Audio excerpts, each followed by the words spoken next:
wearing, diamond ring wearing, kid stealing, woo, wheeling dealing, limousine riding, jet flying, son of a gun, and I'm having a hard time holding these alligators. You're talking to the Rolex wearing, diamond ring wearing, kid stealing, wheeling dealing, limo jet flying. We Ric Flairin' on it, flaring on it. We Ric Flairin' on it. You talking to the Rolex wearing, diamond ring wearing, kid stealing, wheeling dealing, limo jet flying. We Ric Flairin' on it, flaring on it. Yeah, we Ric Flairin' on it, flaring on it. It's apparent these girls staring. I'm Ric Flairin', gold across my chest. I'm fresh to death. I'm Paul Bearing, not at all scary. When I open like Betty Wops and find to these circles that's going in like a carry shot. Woo! I'm going in like a Mary Pop off that Mary Crop at the top flow at the Marriott. So questioning me is like questioning you. See, we the best dressed, so come and get blessed with the crew. Not one but two, different ways to slaughter your crew. Committed tat across the chest, I guess she blessed with the truth. People want to see them checks, representation of proof. Living through my elders trying to resonate to the youth. But ain't nothing to get my flash on. Longevity is heavily embedded in my melanin. Layman terms, I last long. My grind repetitive, I'm smoother than real silk. Lyrical cash cow who can't cry over spilled milk. We in here. You're talking to the Rolex wearing, diamond ring wearing, kiss stealing, wheeling dealing, limo jet flying. We Ric Flairin' on it, flaring on it. We Ric Flairin' on it, flaring on it. To the Rolex wearing, diamond ring wearing, kiss stealing, wheeling dealing, limo jet flying. We Ric Flairin' on it, flaring on it. We Ric Flairin' on it, flaring on it. This ain't no normal situation, this preparation with greatness. Industry full of fakeness, it's really up for the taking. See, life is what happened to you, more so how you take it. Don't get stripped of your knowledge and mentally leave you naked. I like to live otherwise. I'm sorry that I'm fresh to death. I put the polo and apologize. See, black son, we ain't nothing like them other guys. Quit to socialize, we organize, then we mobilize. Off the deep end like a scuba diver. And no confusion, just keep it pushing like Uber drivers. Woo! Business fresh just like a supervisor in a Gucci visor. Can't find a smoother rhymer. You're talking to the Rolex wearing, diamond ring wearing, kiss stealing, wheeling dealing, limo jet flying. We Ric Flairin' on it, flaring on it. We Ric Flairin' on it. You talking to the Rolex wearing, diamond ring wearing, kiss stealing, wheeling dealing, limo jet flying. We Ric Flairin' on it, flaring on it. We Ric Flairin' on it, flaring on it. Yeah, DQ baby. Shout out that boy Nigga for that fire track. Hey, Black Sun, sun up. What's up, Vinny Vegas? What in Vegas? Yeah. Shout out Pharaoh's Kids, D-Phase, yeah, Bubba C, yeah, Ric Flairin' on them, Ric Flairin' on them, Ric Flairin' on them, Ric Flairin' son up, baby. Hey yo, Scotty, we back. Appreciate you for reaching out. I'm like, hey, it's outspoken. A lot changed. Granted, the concept we still hosting. Giving you the fix you need when on the screen. The veteran, Captain Petty, giving you medicine. Come tap in. You know Scott gon' do what he do.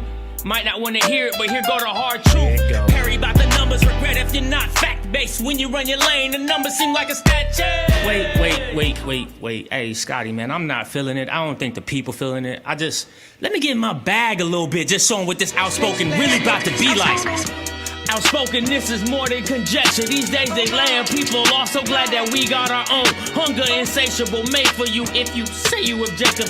Hard truth offering, no offense, just perspective. Come get your dosage and go with me. We spit it like poetry. The pivot was pivotal. Could rhyme here, but I'd rather not. Some say Scotty, some call him Scott. The best one since Stewart. If you know, then you know. But if you don't, then you're lost. Let me be frank for a minute, cause we all know that's how Perry be. Breaking down the game for what it was, no apologies. This my hypothesis, you tune in, you like watching it. It's common sense, obvious, competent, rugged, and confident. Hey, we outspoken.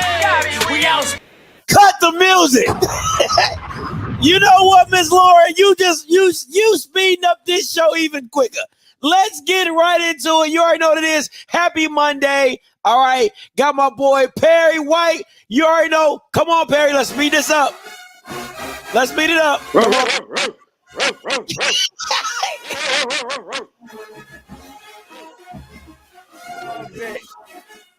Come on. Speed it up. Let's speed it up.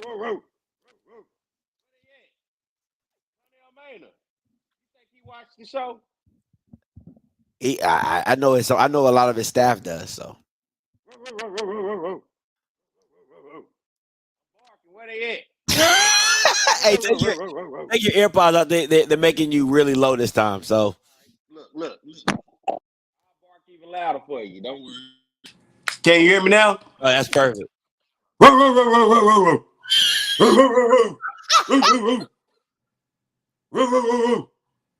Where they at? Do they watch the show?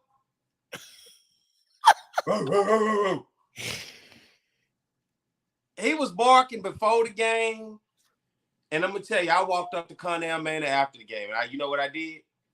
No, you did. I swear to God. And he looked back at me over his shoulder. You remember when Ike looked over his shoulder at Tina? And he looked at me. And I said, yeah, keep on barking till next week. Then the state trooper looked back. I said, both y'all can bark together. They ain't like that shit. Oh,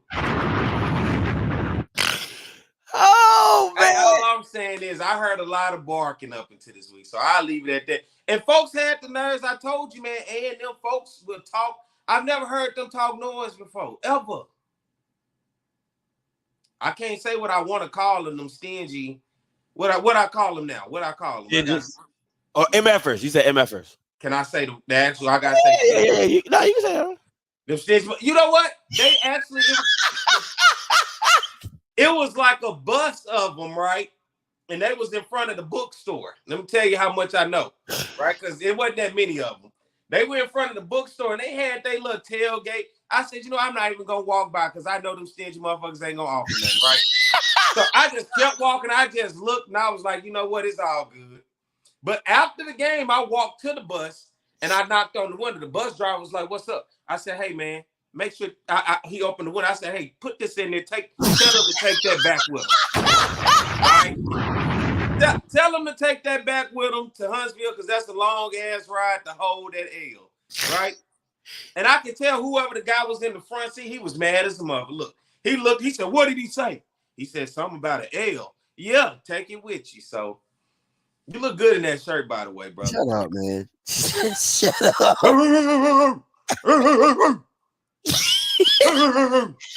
Yeah. Uh-huh. They talking noise and them. They ain't beat nobody since when. All right. That's all I got. That's all you got. I'm done. I'm barked out. Okay. I can't bark no more. Scooby-Doo. Where are you? Oh, man.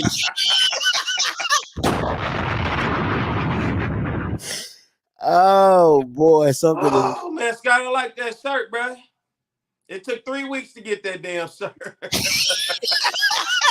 They must have literally walked that shirt from Prairie View A&M bookstore, and they did a walk all the way to your house. You know what? They said we're going to walk it personally to him.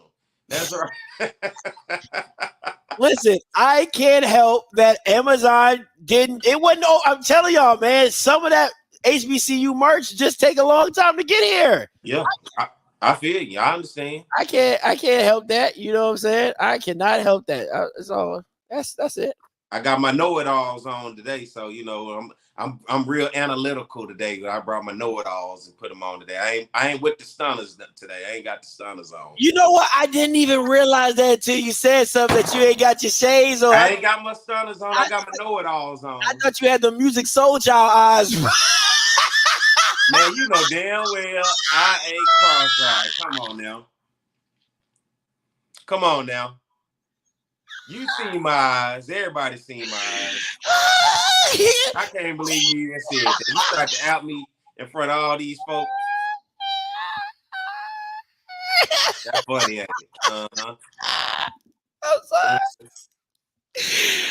I totally forgot. I did. Oh, you want to see my eyes? Boy, I can see.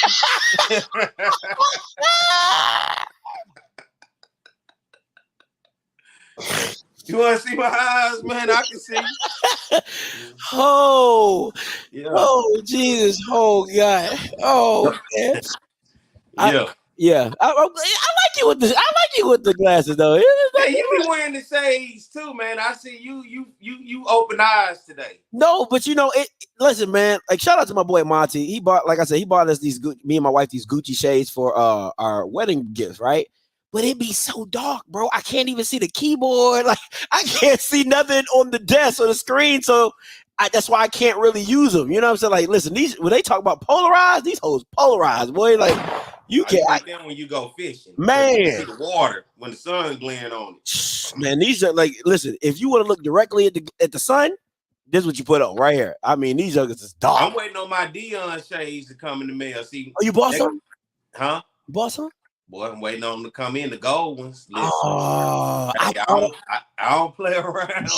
I thought about it. I thought I'd give you a pair. When I saw Molly and Stephen A put them bad boys on, I said, bro, I got to get me I got to get me a pair of them.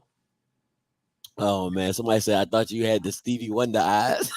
They just don't know me. That's all. They watch too much YouTube. Yeah. All right. That was I ain't cross-eyed, man. I just ain't got good vision, but these eyes, they straight. Listen, if you on my call lines right now, I ain't nobody about to answer, man. You gotta wait to the end of the show. So if you want to call back, calling for already. I don't know, man. Just answer. Let's just be random tonight. Just answer. All right. Yes.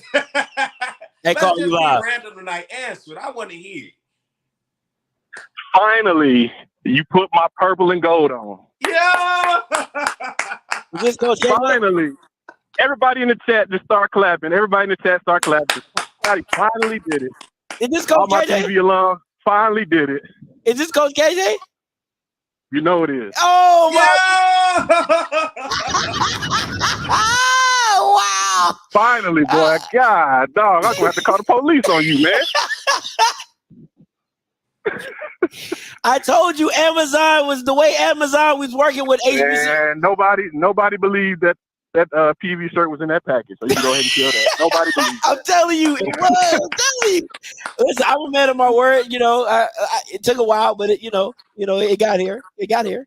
Hey, look good on him, KJ. Look at him. He's styling and profiling. I already know. I got to hook him up though. Just, that's the basic, 101 level welcome to PV shirt. But I got him though. I got to send him some stuff. Listen, I had to floss it out with my chain. You know what I'm saying? Because it's just PV. You know what I'm saying? So you gotta. Yeah, man. You know what I'm saying? You just start a level. I'm gonna get you right though. All right, okay. Oh, all right, Coach, man. Appreciate the call, man. Like I said. Oh, yeah. Yeah, like I said. Hey, listen, and that FAMU, that FAMU bet we had, that's a done deal. He out for the season. Oh my God! Here we go, boy. You already, huh? I'm just telling you. All right, you know me. I know. I know when I know. But hey, Coach KJ, appreciate you for calling in, man. Always, man. Oh yeah, no doubt. All right, peace. We finally, out of all of those times, hey KJ, call in. KJ, call in. We finally got him, and it took you to get in that purple and gold tonight, boy. If PV wasn't on there, boy, I think you was the Q up in this thing. I think you were Cornell Maynard in this joke. Oh man, that is too funny. Shout out to Coach KJ for calling in. Listen, I'm a man of my word. What was it? Lannister always pays his debts. All right, listen, before we get going, I got a Texas Southern update. I got to let you guys know. Listen, Andrew is not playing, okay? Andrew didn't get beat out. Andrew don't got no academic issues. Andrew has a bum shoulder from the injury. He's had doctor's report. He has a no contact injury at this point. He can throw, he can do everything. He just cannot have contact. So for all you times you're hearing Coach McKinley talking about some game time decision, he's not playing. And I would not expect him to play all season. Okay? That is coming out of the body camp. And I'm close. He was in my wedding, so this is live. Okay? Like I don't know how closer you can get. outside of hearing it from Andrew himself, okay? So just give you the heads up. So all that game time decision and all that stuff you hear from Clarence, that stuff is waxed. It's not. He not playing. So Grambling game, he not playing. So there you go. I got this shirt, Scotty, too. Like, That's you great got news, this shirt. My boy got me right here. Battle of the Big Cats. My boy from down south sports up there in Monroe, man. Game of the week. He made sure he got me right. You know. That's nice. That's You nice. like that? That is nice. That's one of them shirts back in the day for my real swag fans. When you used to get that shirt from the booster on the side of the roll, and it'd be like Homecoming 2003 Harlem Shake with it, shaking legs with it. They know what I'm talking about on the back of it. Yeah. Let me get a hand clap on the back of the shirt. They know what I'm talking about. Yeah, you ain't never had a real swag shirt till you get one of them shirts right there. We'll see. We shall see. All right, let's get into it today. We got a very long but short show. All right, long but short. All right. Hot and viral, or better yet, hot topics. Okay. First up, listen. You sent this to me. I've been seeing this all over Twitter. It's actually been crazy. Jameer Martin, alum from North Carolina A&T, record holder, Celebration Bowl winner. I mean, and a major part of the football program. He has been going in on the program, which he has the right to do because he's put his body on the line for NCAT, blood, sweat, and tears. He said it started with the AD Earl changing conferences just for money, not thinking about the culture. I feel like he sold us out. Now, I'm not an NCAT alum. My man Perry, not an NCAT alum. But do you agree or disagree, Perry, that the AD sold them out? They got a white AD, so I don't think he sold them out. He went with what he knows. You know, a black AD was sold you out, right? But you got a white AD. It's not selling out for when he going for what he know. And I know that may sound weird the way that it is, but yeah, I mean, when you look at a team athletically in football that's had the success that they had in the Celebration Bowl year in and year out, I think they felt like in terms of football, they had reached the peak. They had reached the point to where the competition they dominated the competition. Mm-hmm. So if they want to go above and beyond and then move on, you move on to another conference in which you know nothing about and then go in and try to be competitive in that conference. Now, at the end of the day, for the culture, yeah, I believe it's sold out. But for A&T, I think in terms of that AD, he was just looking to move on to get bigger and better in terms of the competition. Is it working out for him? No, it is not. But, you know, I get what they're saying. You don't no longer get those HBCUs unless it's the out-of-conference games, like a North Carolina Central coming into A&T. And it matters when you talk about attendance. We talk about it all the time, even on the SWAC side. This is talking about MEAC, CAAA. But it matters when you have those teams that come in and bring a cultural atmosphere because it is what you're normally used to when we talk about HBCUs. Elon ain't bringing nothing in there. No. Right. Towson ain't bringing nothing in there. Negative. Right. Charleston Southern and whoever the hell else ain't bringing nothing in there. So I get what he's saying, and it matters when you start to buy tickets to show up to the games at an HBCU looking for the culture, and it's not there. Only when you can get those 1 or 2, 3 games maybe out of conference. But I understand the move, though, when you were at a peak where the competition, you dominated the Celebration Bowl. You literally dominated the MEAC. So if you want to move out and move up, that you felt that was better to get better competition, well, they found it because they haven't seen success since they moved out of the MEAC. How you like that? You know, listen. I think it's a hard position to be in if you're North Carolina A&T, right? With, like you said, with all the success you had in the MEAC, dominating competition, it's a funny boat to be in because me personally, I'm not. I look at it like this: schedule who you want to schedule to show your strength, right? To show what level. Play 1 or 2 CAA teams a year. Play a FBS and a CAA team. Do that. But stay in the conference and dictate to the conference what you want to get changed. Like, this is the thing for me when it comes to MEAC schools and the understanding, I get FAMU leaving. I get FAMU and Bethune both leaving. I completely understand that. The demographics just don't work for them, right? Of coming from Florida to Delaware State, how it just don't work. I get it. They're a southern brand. Stay with the southern people, right? I get that. But NCAT, I don't really agree with, because I'm like, you're literally right in the centralized area. So it's a bus ride and it's here, there. Maybe the most you might go is 5 or 6 hours, right? But you could still have dominated the MEAC and just schedule out of conference opponents and still been doing what you're doing and still been living off the brand of we're winners. You know what I'm saying? I just don't understand why jumping conferences was your only option. That doesn't make sense to me, because I'd rather have been the big dog in the MEAC and dictate to the conference what we want changed and what we want done. You get what I'm saying? Well, I mean, we got to factor in. Nobody knew what the status of the MEAC was going to be.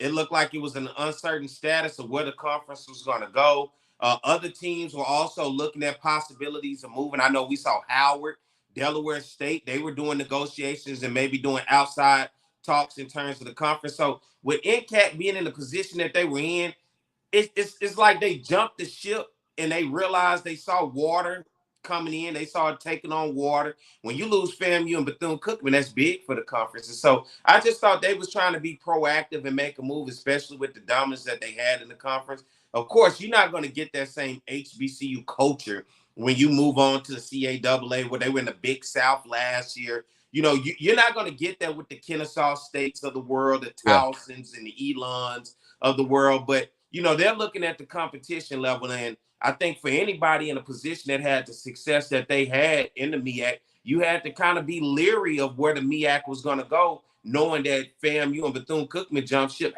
Hampton jumped ship some years back. You know, they lost Savannah State, who tried to move up to Division I and couldn't really last in terms of competition level. So it was an uncertainty at the MEAC. And so, you know, I don't really blame them, but I do understand when you lose your cultural aspect of what makes you an HBCU and what makes your game special, that's what you lost by moving to this other conference. Yeah. I mean, it's going to be a tough one. Listen, I'm on the fence of saying it's okay to lick your wounds and come on back to the MEAC. I really wouldn't have an issue if they did decide to do that in the next 2 or 3 years.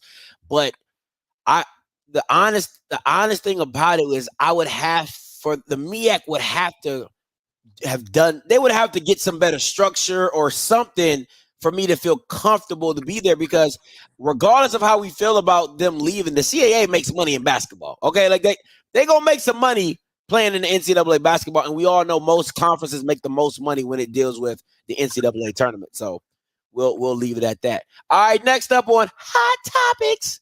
Listen, L Gaten at UCLA is a little different. It's a little different when you get out there.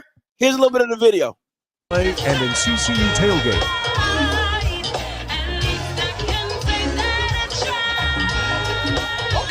Okay. Hey. This is what I've been waiting for all day, right here. This is what I've been waiting from all y'all, right here. Come on, boy. Hey, say go white boy, go. Go white boy, go. Say go white boy, go. Hey. Come on, say go white boy, go. Hey, listen, sometimes you just gotta do it. You know what I'm saying? Especially when you beat somebody 59-7. You know what I'm saying? You just gotta enjoy yourself. Hey. And I listen. I ain't know NCCU rock go-go like that. You know what I'm saying? That's classic right there. You don't know nothing about that. You don't know nothing about that, Perry. You don't know nothing about that go-go. I do understand the go-go music, man. I got family that's coming out that East Coast, man, that when I was younger being around, they introduced me to that go-go music. Now, my age today, no, man. That's like me asking, you don't know nothing about that bounce music, right? Nah, that's not my thing. Yeah, see what I'm saying? See. What about that Zatarans music y'all be listening to? What is it called? Zatarans? Oh, Jodeco. Zodeco. Zatarans is a seasoning. My bad. I know it's something with a Z.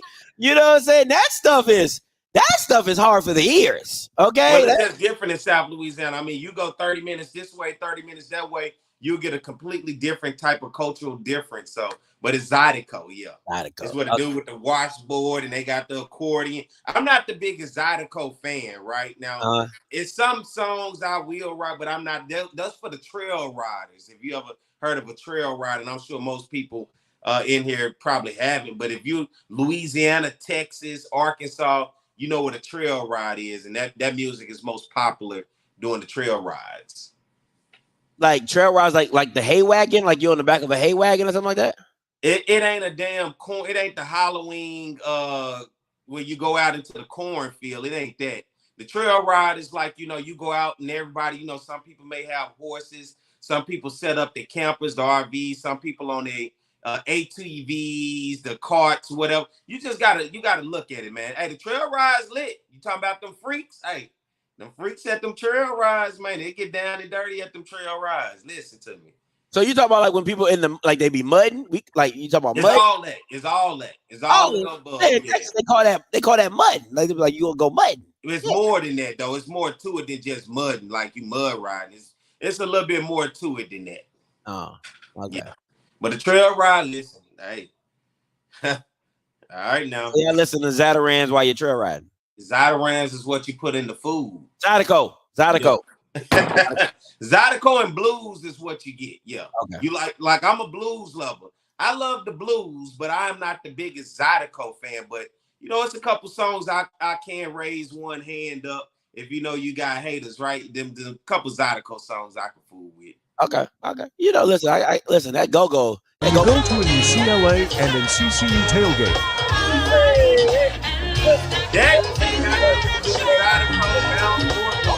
Okay. You know what? That right there, he look like a Jackson State drum major. Keep it playing. Keep it going.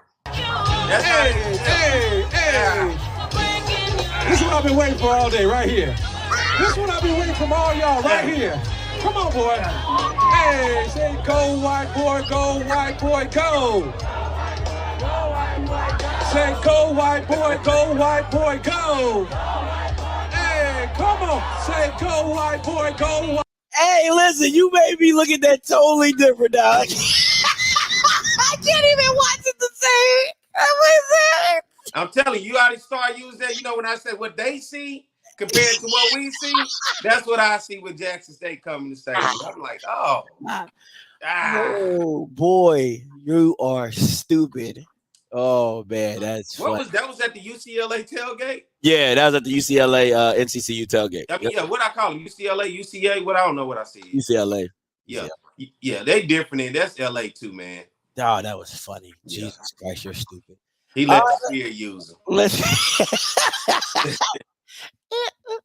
Yeah, that was 6 pound, 8 ounce baby Jesus. That's the best part of go-go music is when they remix like popular songs and they like put it in the go-go form. Oh my gosh, that's the best part of go-go, man. When they ever done it with gospel? You know what? I would love to hear some Kurt Franklin and some go-go. That'd be fire. Or some Fred Hammond. You know what I'm saying? Hey, like, it ain't nothing till you hear a gospel bounce song. You like, you know what? I ain't supposed to shake my ass to it. That's what the female, but I'm gonna shake my ass for the Lord. That's what they do in New Orleans. Man. That's why I love it. Hey, I love it. Boy, they said we can bounce to anything. All right, boy, that was too funny. He said Jackson State drum major. That was hilarious. That was, man. Hey, FBS matchups from last week. Let's get into it. Wrong one. All right, here we go. FBS score recaps. All right, you have Miami dusting off. But man, listen, if you talk about one game that I had to literally turn off. Which one? The Miami and Bethune-Cookman. That thing was group, man, Perry. I felt so bad for them kids because it was literally like run, pass, and run, like every single run, pass. It was just like, yo, this is so bad, bro. This is just, I felt so bad for those kids. It wasn't even fair. At least they scored, though. Yeah, ass whoopings across the board. UCLA ran for 404 yards on North Carolina Central. You know, I hate Trey Oliver had to get his ass whooped like that. But, I mean, it's a common thing here. SMU over PV, Bethune losing to Miami, man. When we lose to these schools, boy, you can tell the difference. We lose big. Boy, and then PV didn't even I like when I saw the PV score, I thought about like Friday. I mean, Players Club. He's like, "Did you at least pinch the bitch?" You know what I'm saying? Like, when I think of when I saw the score, that's the first thing that popped in my mind. He was like, "Damn, did you at least pinch the bitch?" You know what I'm saying? Like, I'm like, yo, that's just. Hey, I mean, at least Bethune Cookman scored. Man, it was trash points. That was in the fourth quarter. That was a trash point, man. That was a trash point. SMU said, "Hell no, we won't go. There's no way we gonna let PV get anything on that." They said they said, and we about to go to the ACC. Yeah, we got points to prove here. We gotta set the stage, boy. We ain't about to make them kick us out. Did you say people were actually telling you that NCCU, North Carolina Central, actually could stand a chance against UCLA? Somebody said that, and I'm not gonna point no elbows, but it was definitely Josh from HBCU Nightly. Definitely. All right, now point it. Hey, where he at? I'll point him out. He definitely said that, they weren't scared and blase. Man, listen, Davius Richards was he was above his weight class. Okay, they'd be like, hey, when a puncher above his weight class, shh. Man, listen. Josh said NCCU had a better 2 deep than UCLA. I don't know what 2 deep. He was them Bamas was trash. It was bad. I think his first pass or second pass went like for a pick 6. You know what I'm saying? He tried to do a little screen, got picked off, took it to the house. And the funny thing is, I said last week that this was supposed to be like an audition for Davis Richards for the league. And KJ specifically put in the chat, he said, no. So, I mean, Lord have mercy. That was bad. It was bad. Yeah, it was bad. All right. That was all right. Here we go. It was bad for everybody. It was bad for everybody. Lottie Dottie, everybody. And I want to be very clear. Andrew did not play. Because last time Texas Southern played Rice, the game was a lot closer with Andrew. I told you 300 yards passing, 100 yards rushing on the ground. I'm just being very honest. It's like a show of Oprah. You get an ass whooping. You get an ass whooping. Everybody get an ass whooping. I'm just saying, man. Yeah, I would have made a difference, bro.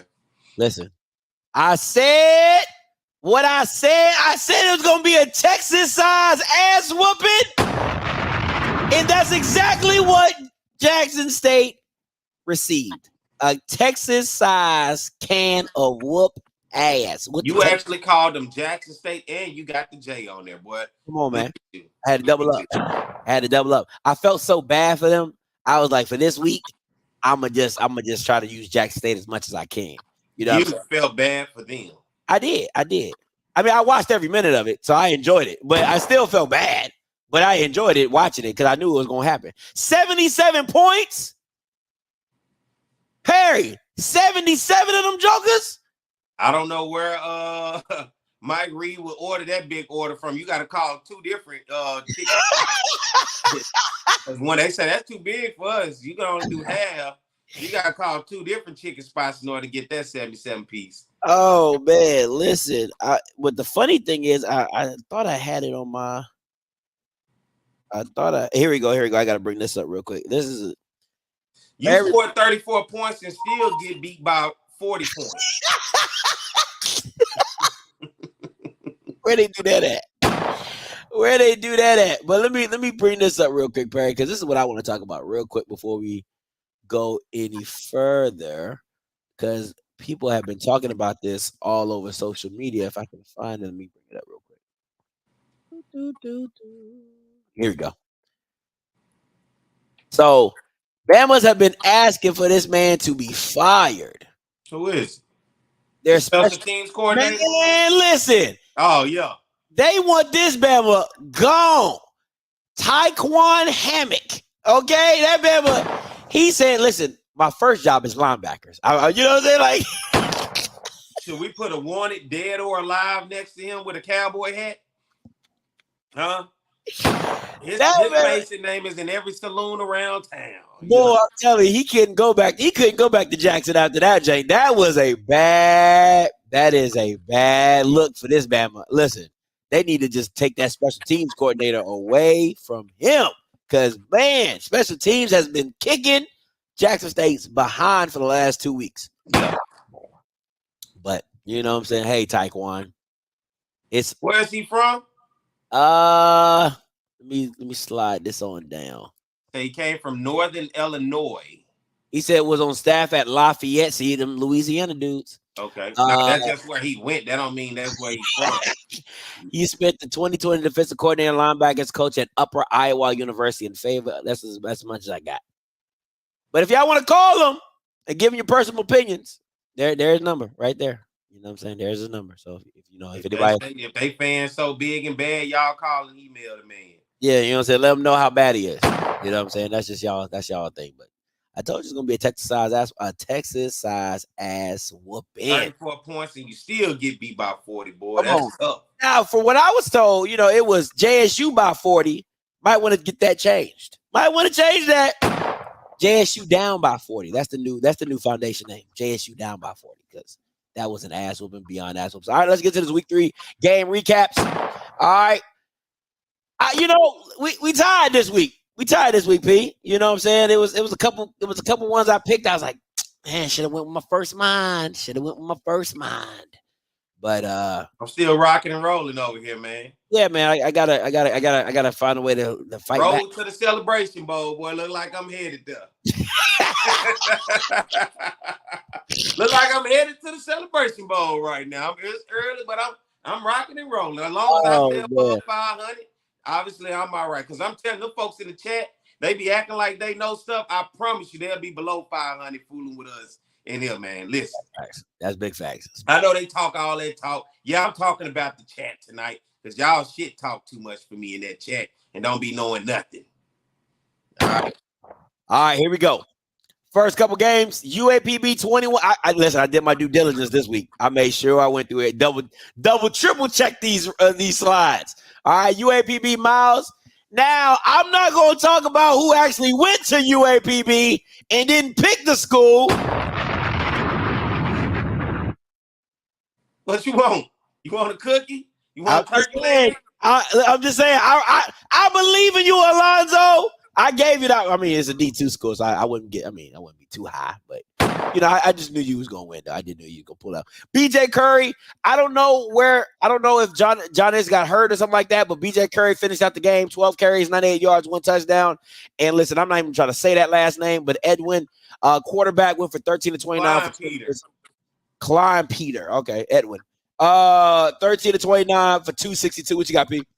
Well, I look at this ball game, man. UAPB went 1 of 14 on third down conversions. 1 of 14 on third down. This seems to be an ongoing story. I like to talk about those third and fourth down efficiency for each of these teams as we go through the season. UAPB also 1 of 3 on fourth down. 327 total yards, 118 in the air, 209 on the ground, 10 penalties for 97 yards, a turnover for them. But you look at their defense making a stance on the goal line against Miles, trying to knock it in on fourth down. Miles outgained UAPB in this game, 403 total yards, 262 in the air, 141 on the ground, but Miles costly penalties. 10 penalties for 116 yards, man. 2 fumbles. Looking like Colorado State out there. They went 1 of 4 on fourth downs as well. What was that? Somebody said something to say about me on the screen. What was that? I missed it. She said, thank you, Scotty. Perry ain't shit. Drumline mom, M4 mom. What's going on, Mrs. Diva 1? Don't do me like that.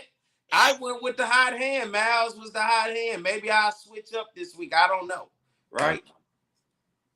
I know about them golden lines, man. Yeah, not enough. All right.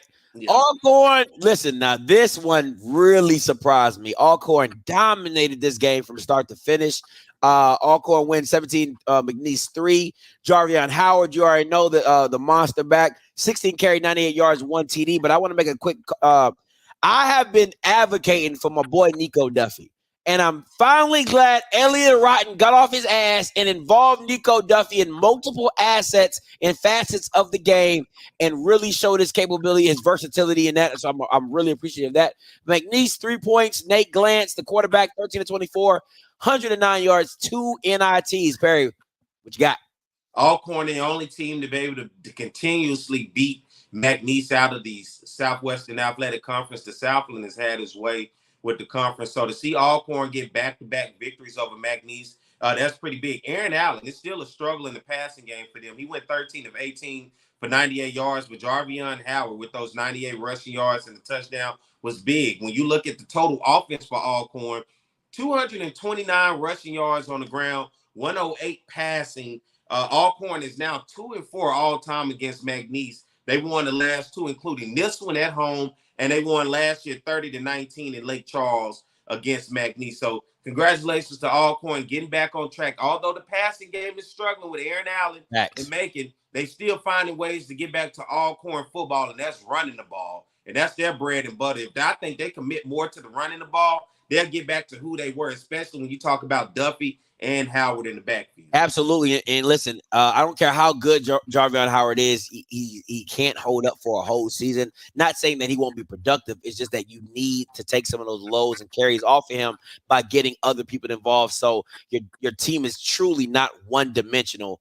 But you got to give credit to Alcorn's defense. They've been consistent throughout their time this season. That is really their sticking ground. No, you talk about Stealing Money University and the other team that they play, but Alcorn's defense is like that. That front four is very serious, and I'm surprised the DBs got two NITs. So it pretty good game. Pretty good game. All right, moving forward. Oh, Jesus Christ! Listen, the mere fact. I want to say this. The mere fact that Vegas had them at 22-point favorite, and they covered the spread on a Division I school. I don't know where Kendrick Wade goes from here. I can't even fathom where Kendrick Wade is supposed to go with this team. Look at I didn't even put nobody's name. I just said total yards. 125 passing, 31 rushing against a Division II opponent. And then their quarterback has more rushing yards than them, and literally has more passing yards than the whole entire team. Crazy. What you got, P? Mike Reed, where you at? Where you at? Well, Mike Reed, is this his first love or is this his second love? You look at this ball game, Delta State 25 first downs in this ball game, 7-15 on third down, 511 total yards, Scotty, in this ball game for Delta State. They had their way, 254 in the air, 257 on the ground, 0 turnovers. You have a day like that, you will whoop somebody's ass in this manner, 35-7. On the other side for Mississippi Valley, they went 4 of 16 on third down, 0 of 1 on fourth down, 156 yards of total offense. 125 in the air, only 31 yards on the ground, 9 penalties for 71 yards, and 1 interception in this ball game. A Division II team like Delta State really put it on Valley. Valley has to be able to find a way to get some playmakers within this program. Now, first year with Kendrick Wade, I'm hoping he can build and put this program up a little bit higher than what they stand right now. But when you lose to a team with this Itabena versus Cleveland, Mississippi, I've been in that Delta area, right? I hope Valley can move somewhere from here. But right now, 2 Division II losses to teams, Central State and Delta State. This just makes the whole theory of everybody saying Valley should probably be a Division II school. I've heard the conversation. I don't know if you heard it, but I've heard it for years of why Valley is Division I. This makes the argument hard to say why they should be a SWAC because they didn't represent well for the second week in a row. I know they had a bye week. And you do this off a bye week. Off a bye week. When I leave it at that, the Delta Devils got a long way to climb to come from this one. Listen, I'm gonna apologize to you guys already. I thought I was gonna be perfect. I thought I was gonna be 10 for 10 this week, but I forgot the Tennessee State and Gardner-Webb score. I believe it was 27-24, 25, something like that. I got it. I got it somewhere. 27-25. 27-25. All right, so that's the Tennessee State. First of all, Perry, hats off to you for picking Tennessee State. I gotta give you much kudos because when I saw the score, I was like, "Wow!" You thought about me? I did. I ain't gonna lie. I was like, "Damn!" I thought that was gonna be my one to get back. I was going, stick it to it. I was like, "This son of a biscuit." All right, so I was hot. I was like, "Dang, this son of a biscuit got me." Listen, Draylon Ellis comes in the second quarter for the 2-minute drill. Doesn't leave the game. Has a massive rally to come back. You see his stat line below. Nareel Gaither, 17 carries, a running back, 152 yards, 1 touchdown. Listen, I'm going to say this about Tennessee State. I know a lot of people won't say that FBS games and all that, but I really do believe that Notre Dame, that first quarter they played against Notre Dame, really gave them the confidence to be like, yo, we are good. Because I'm telling you, Perry, I don't know if you watched the first quarter of that Notre Dame Tennessee State game. My man, they looked like heat-seeking missiles. They was hitting everything that moved.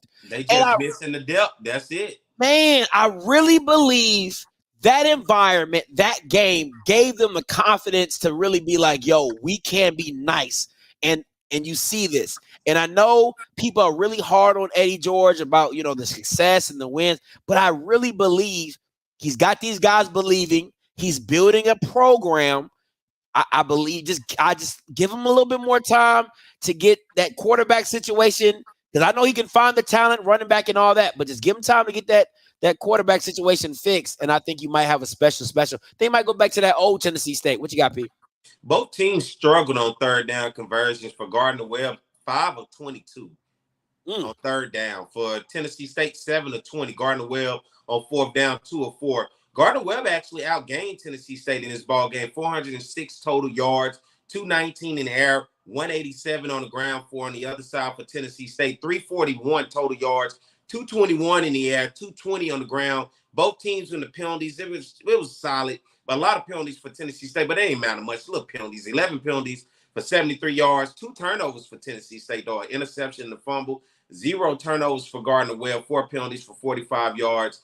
Man, listen, Tennessee State able to get it done. I've seen Gardner-Webb in the past. They're one of those where they may get you, they may not. But when I saw Tennessee State last week against UAPB was really knocking on the door on them.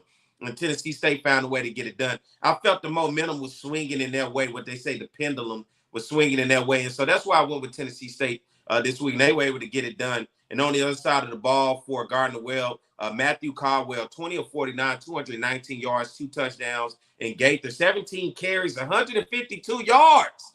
And a touchdown. The boy was running the rock. But it wasn't enough.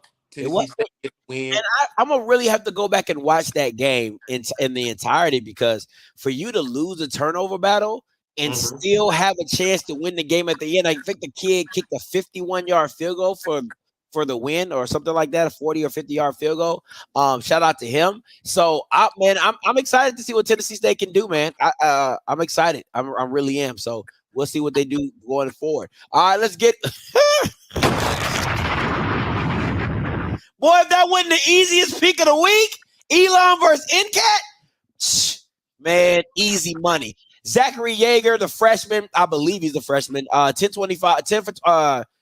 completions, 25 attempts, 62 yards, 2 NITs. Jalen Hampton, running back, 16 carries, 153 yards for Elon. Listen, man, NCAT and their offensive coordinator need to have a heart-to-heart discussion. Simply simple.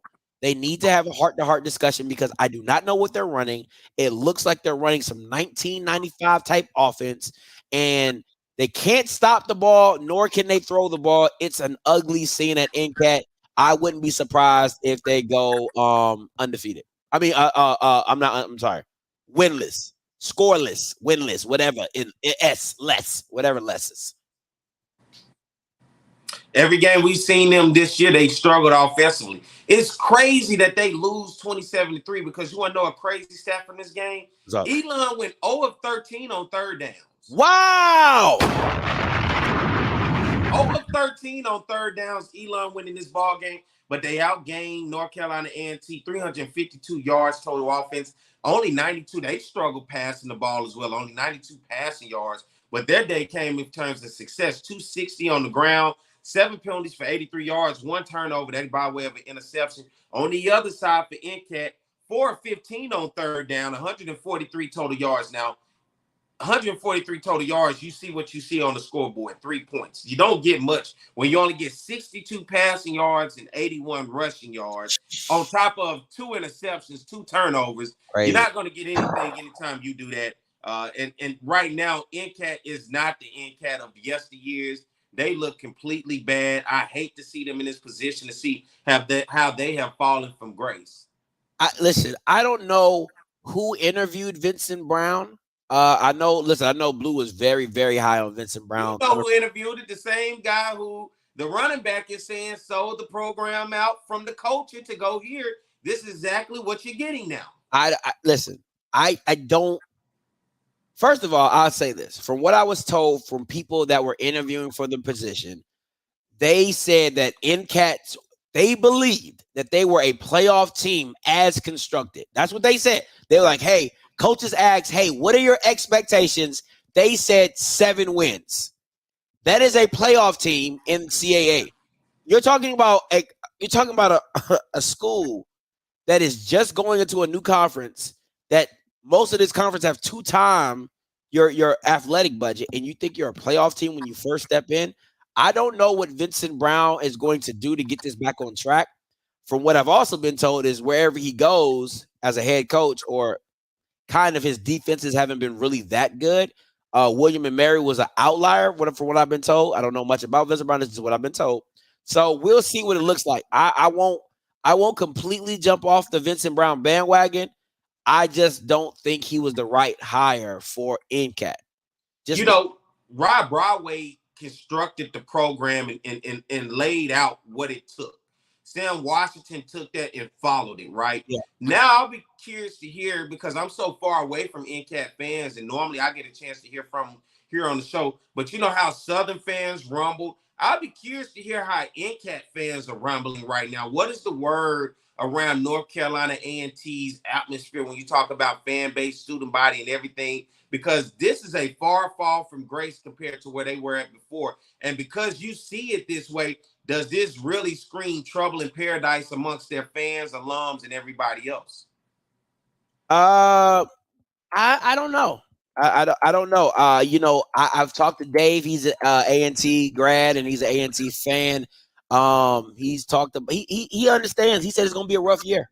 He understands it's going to be a rough year. And what really bothers me is that I don't see, some teams, P, you could be like, I see it. It's not clicking, but it's there.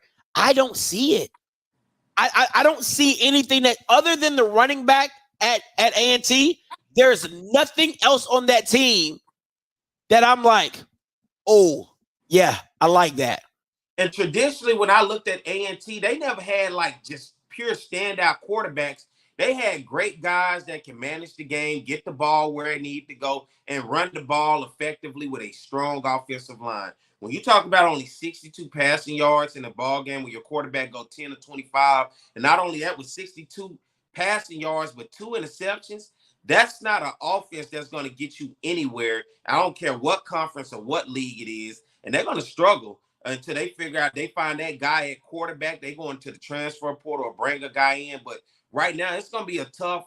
Is it a rebuild? I don't know what to call this for A&T to consider where they at today, considering where I've seen them at in the past and the success that they had. Man, that's a tough one. All right, let's get it. Listen, I knew this was an easy one. Towson and Morgan, I knew that was easy. Morgan couldn't score the ball to save their life. That's just how, listen, offensively, they're inept, but defensively, they are amazing. Deuce Taylor, quarterback, 9 of 24, 96 yards with 3 interceptions. Towson's quarterback, Nathan Kent, 18 of 34, 168, and 1 touchdown. I believe somebody told me Morgan's defense scored all their points, except the field goal, of course, I believe. So, Perry, what you got? 8 of 17 for Morgan on third down efficiencies, 285 total yards, 188 in the air, 97 on the ground. But check this out, Scotty, 10 penalties for 114 yards. Into the field and some is costly when you have that many penalties for that much of a costly effect of the game for 114 yards. And then you factor in 4 turnovers, 3 interceptions, and a fumble. That's a tough day for any team. That's going to always put you behind the 8 ball when you have that many penalties for that many yards as well as that many turnovers. But on the other side for Towson, 352 total yards, 168 in the air, 184 on the ground. Very balanced with them. Only 7 penalties for 53 yards, very minute yardage, 1 turnover.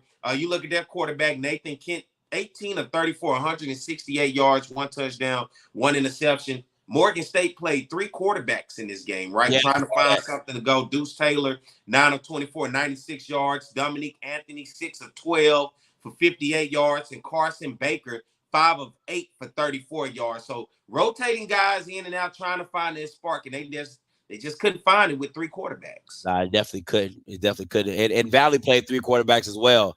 And one quarterback, I think, threw 1 pass and got an interception. I'm like, God, dog, like you 0 for 1 for an INT, so you threw it to somebody, just wasn't on your team. That's crazy.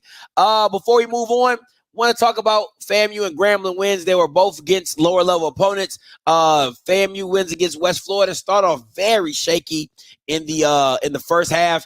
Coach Willie Simmons got them right first in the second half and really clicked and really got it clicking and going. Grambling, let me say this. I wouldn't, if I'm a Grambling, and listen, I'm very high on the Grambling offense, but I'm telling you now, Cedric Thornton and that defense is going to be the death of Grambling. And I mean that with everything in me. He cannot stop mobile quarterbacks. I don't know what it is about mobile quarterbacks. They give him fits. And it's listen, if I'm a Grambling fan, you should be very. Tony Hall didn't have the best day calling the game. I think Miles Crawley was in some situations he shouldn't have been in.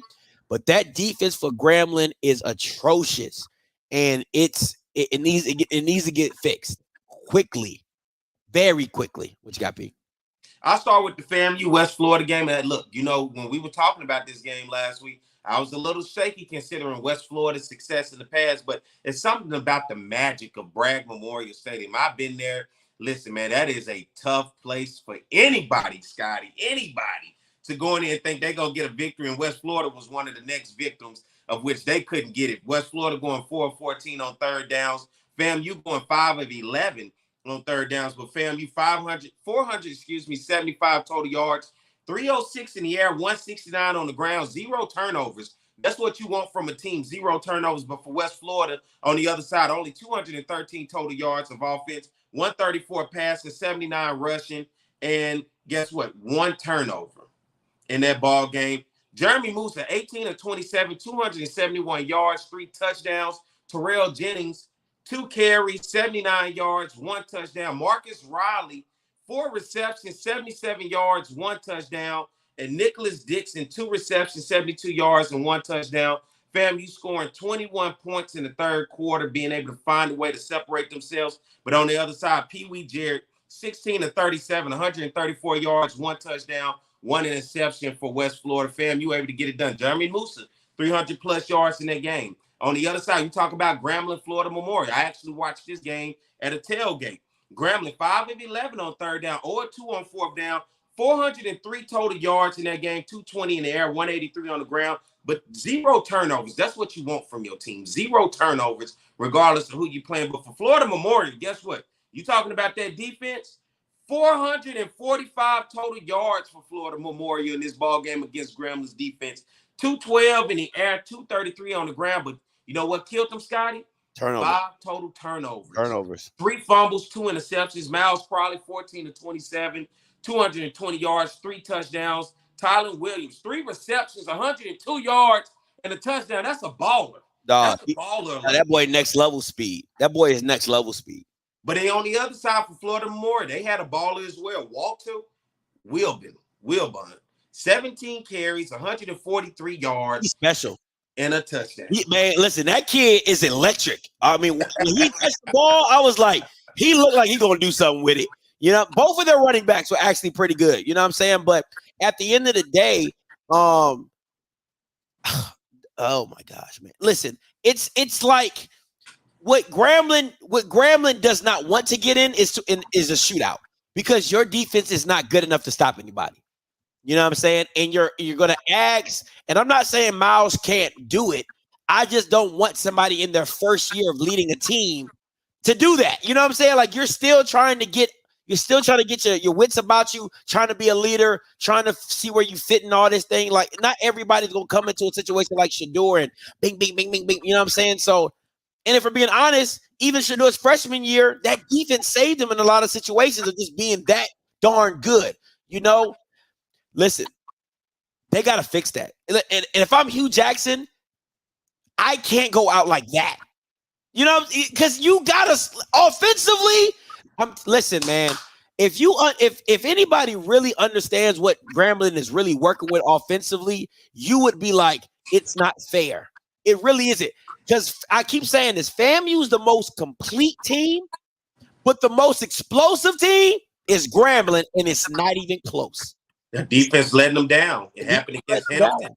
I mean, you got outgained against Florida Memorial. If it wasn't for those 5 turnovers, we're talking about maybe a different type of game, right?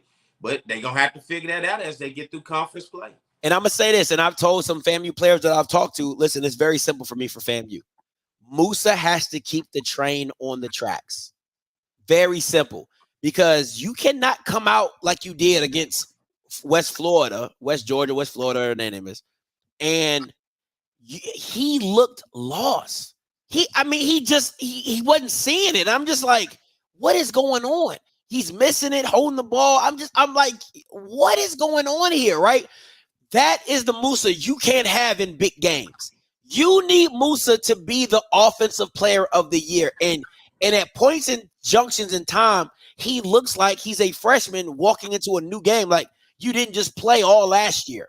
You know what I'm saying? So I'm not liking that aspect of it, but his team is so good that they give him the freedom to make those mistakes because FAMU is loaded on both sides of the ball, man. They're the most complete team. It's FAMU, and it's not even close. You know what I'm saying? So shout out to FAM. Shout out to what they got going on down there, and we'll see what it comes down to. All right, upset alert. I knew I had this. I knew it. I'm like, I know I looked over these slides. I knew I wasn't crazy. Upset alert. Shout out to Tennessee State, Gardner Webb for the upset. I knew I wasn't. I'm like, I checked these slides. I'm like, I know it. Oh, man. But let's get into it. Listen, Reggie Flood posted this, and I thought it was, man, I hollered. I absolutely hollered when he posted this. He says, a final in the Coaching Search Classic, Alabama A&M 10, Southern University 20. What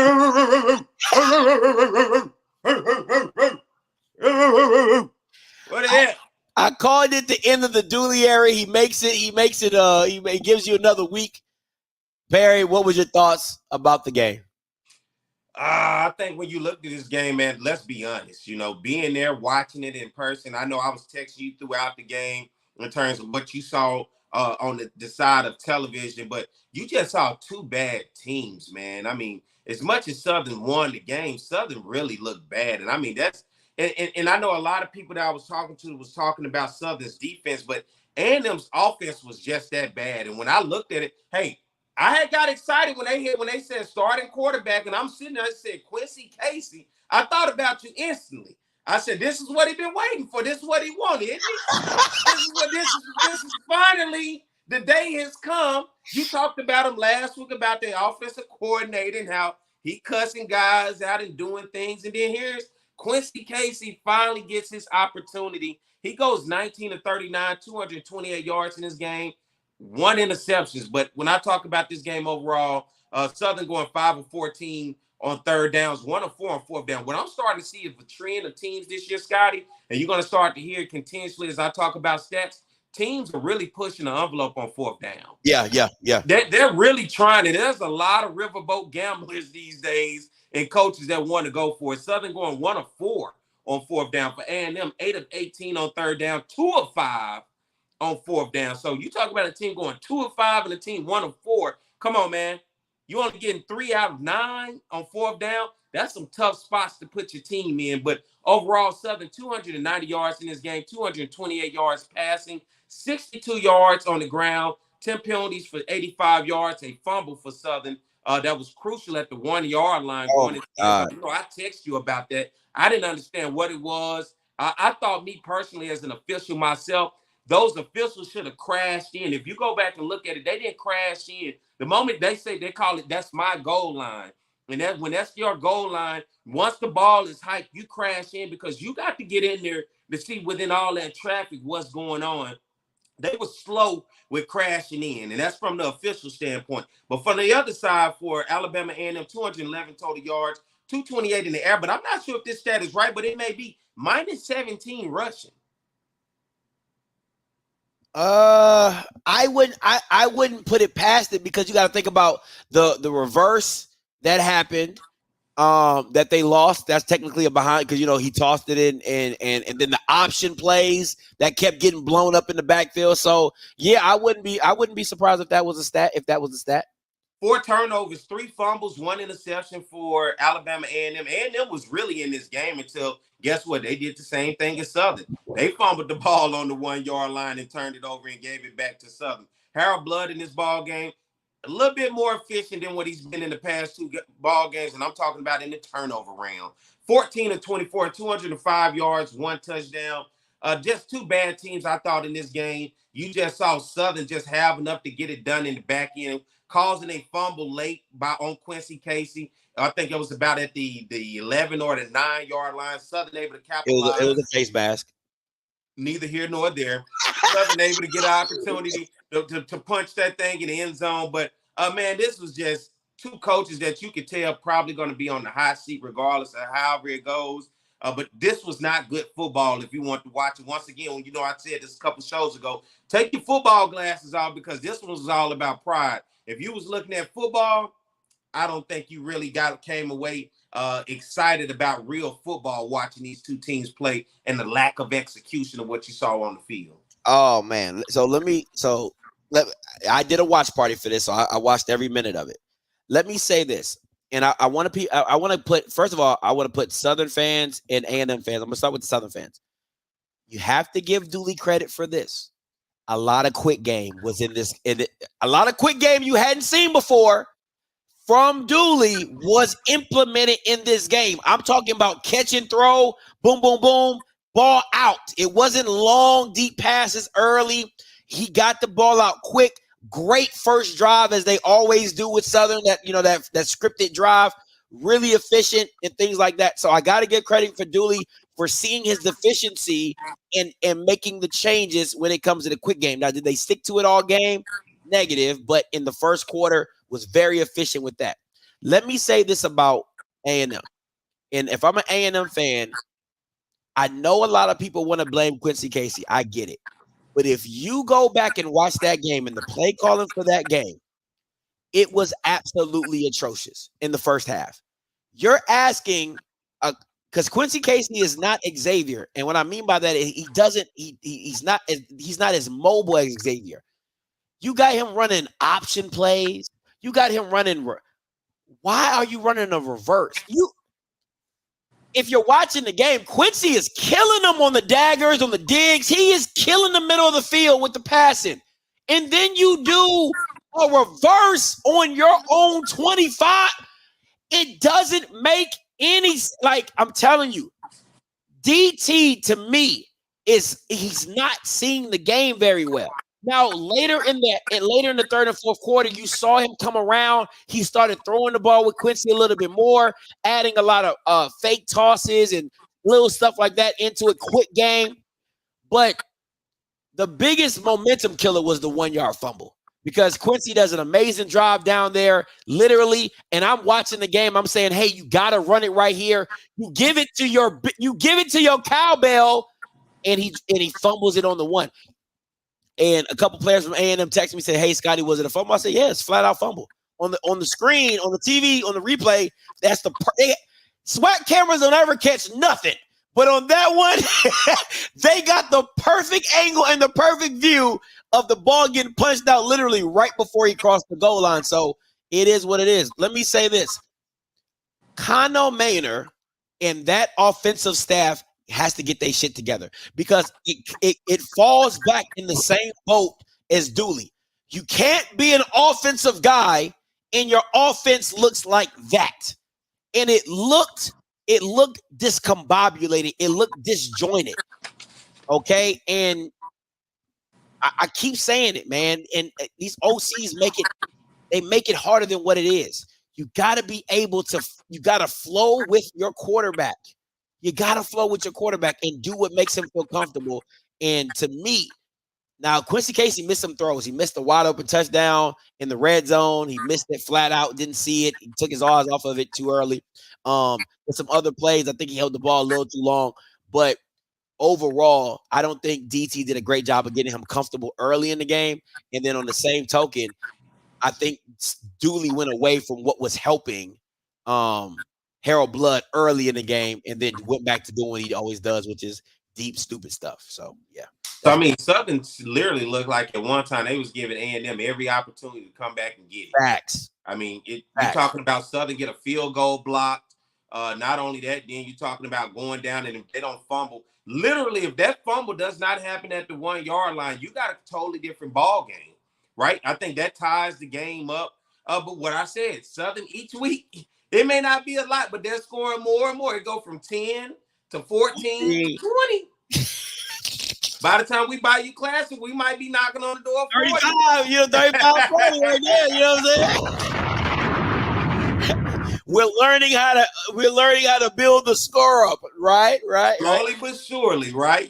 But the turnover factors, 4 turnovers for A&M is going to cost any team, man. For you, finally get to see your boy Quincy Casey in action to start a game. What was your thoughts on Quincy Casey? It was hard to evaluate him because I didn't agree with the play calling. I didn't think they played to Quincy's strengths in the first half of him being a thrower of the ball. Like he's a pocket quarterback. Like you can say like, oh, he's a pocket passer. That's what he does. That's what he does very well in limited spurts, right? Because he has the arm talent to do it. In the second half, it was better play calling for him, and he made the throws that he could make. But some of that stuff, he just held the ball too long. You know what I'm saying? He held the ball too long. He has to learn how to move in the pocket. He is very rigid in the pocket. He doesn't slide. He doesn't shuffle very well. He doesn't move and slide out the pocket he has to work on those things, right? Because to me, if the pocket is collapsing, you gotta either sometimes in the sacks, he just didn't slide up. If you just slide up in the pocket, you buy yourself that much more time. And then sometimes just hit the damn check down. Okay, just hit the damn check now and let's move on. Let's hit it and let's roll. So just little things like that I saw.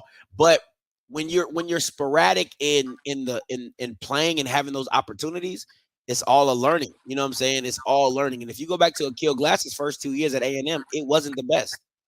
But they had nobody else to replace him, and they kept rolling with him. And the more time you get, the better you get at that position because you understand the OCs understand you understand the OCs, and you grow. That's usually how it happens. So, and I'm gonna say it's time for a change at A&M. Maynard been there this long, and you go out there and watch them play the way that they do.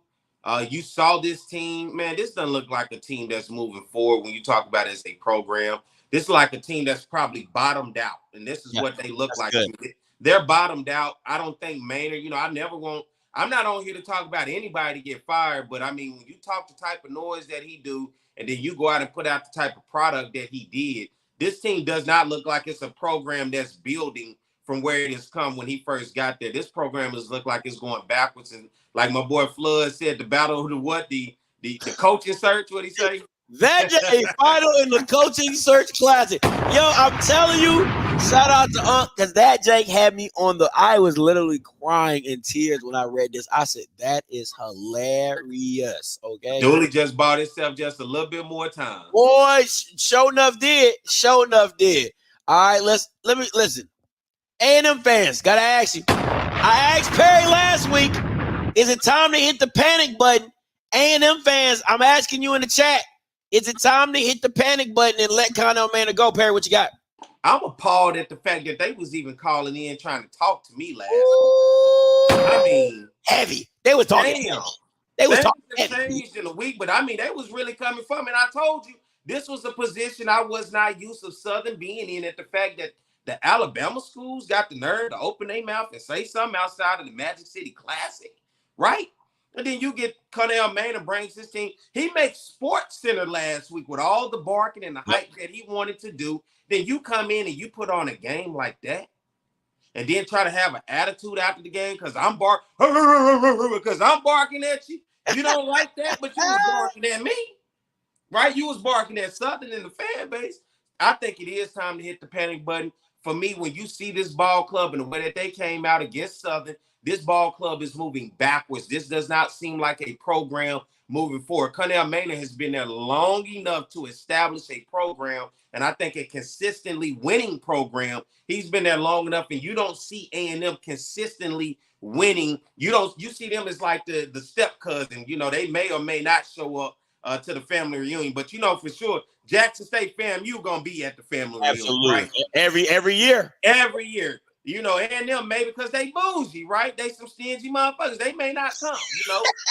That's just them. So they're gonna have to get off that stinginess. I think it's now time more than ever to really evaluate the program and say, what do we want as a football program in athletics? I know their athletic director is real on the forefront of being in front of very innovative and doing a lot to try to sell the program. You can't sell the program with the type of performance that they had this past weekend. And if he's watching, I say to you from Perry White, it's time to evaluate your head coach because you want your program to move in a different direction. And for all the hard work that you're doing for that program, this does not move the needle to move it in the direction I think you want it to go. I think you're going to have to find somebody who will be able to do that better. And Connell Maynard right now does not seem to be the guy. Now you preaching, P. I ain't even gonna lie to you. And I think if I'm AD Dr. Paul Bryant, you need to have a short list now. You need to start getting your short list together now because I love what you said about he's being innovative and trying to take this program to a level they've never seen, just media-wise and social media and innovation. And your coach is not. Your coach don't even want to be on Twitter. He want to bark in interviews, but don't want to be on Twitter. He want to bark in interviews, but don't want to be on Instagram to promote the brand and the product. Come on, man. Where we do that at? So and then, you know, I love when you show me. I'm still waiting on you to send me that link. But I love that whole college game day type of thing that they had, man. What I see them trying to do as an athletic program, especially with the new facilities and basketball and him being out, what is it, on the hill? Yeah. Doing all the things he's trying to do, then you get Connell Maynard to basically make you look like a joke. You make sports and you get all of that right. He barking and getting all the attention, but then he doesn't back it up. He's a dog with all bark and no bite. And that's basically what came out to be. And if you're a bulldog, you don't want to be a dog that's all bark and no bite, right? And if you keep thinking like that, it's just EL, whatever the damn unit. That's the problem. That is the coach's job. You're a coach. You are to promote the program, right? Listen, only certain coaches don't have the je ne sais quoi to not promote. They're like, hey man, you know, I'm here to win, right? If Urban Meyer wanted to come to my program, don't want to promote shit, I'm cool with that. It's Urban Meyer. Nick Saban, I'm cool with that. It's Nick Saban, right? Kirby Smart, I'm cool with that, right? But the other coaches out there, you better get out there and make this money. What they say in Players Club, you better get off your shoulders and make this money. Stop playing with me, right? If you got Bubba McDowell and as boring as PV is, that Bama on social media, they got him mic'd up.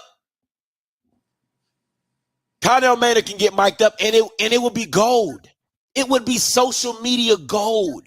Gold with a loss, and that's what'll kill it. It's like you talked all that shit, bro, just to be doing this. Oh man, that's how it is. That's how it is. All right, let's go. You already know what it is. Game of the week recap. The real HU, and I was this close to picking Hampton.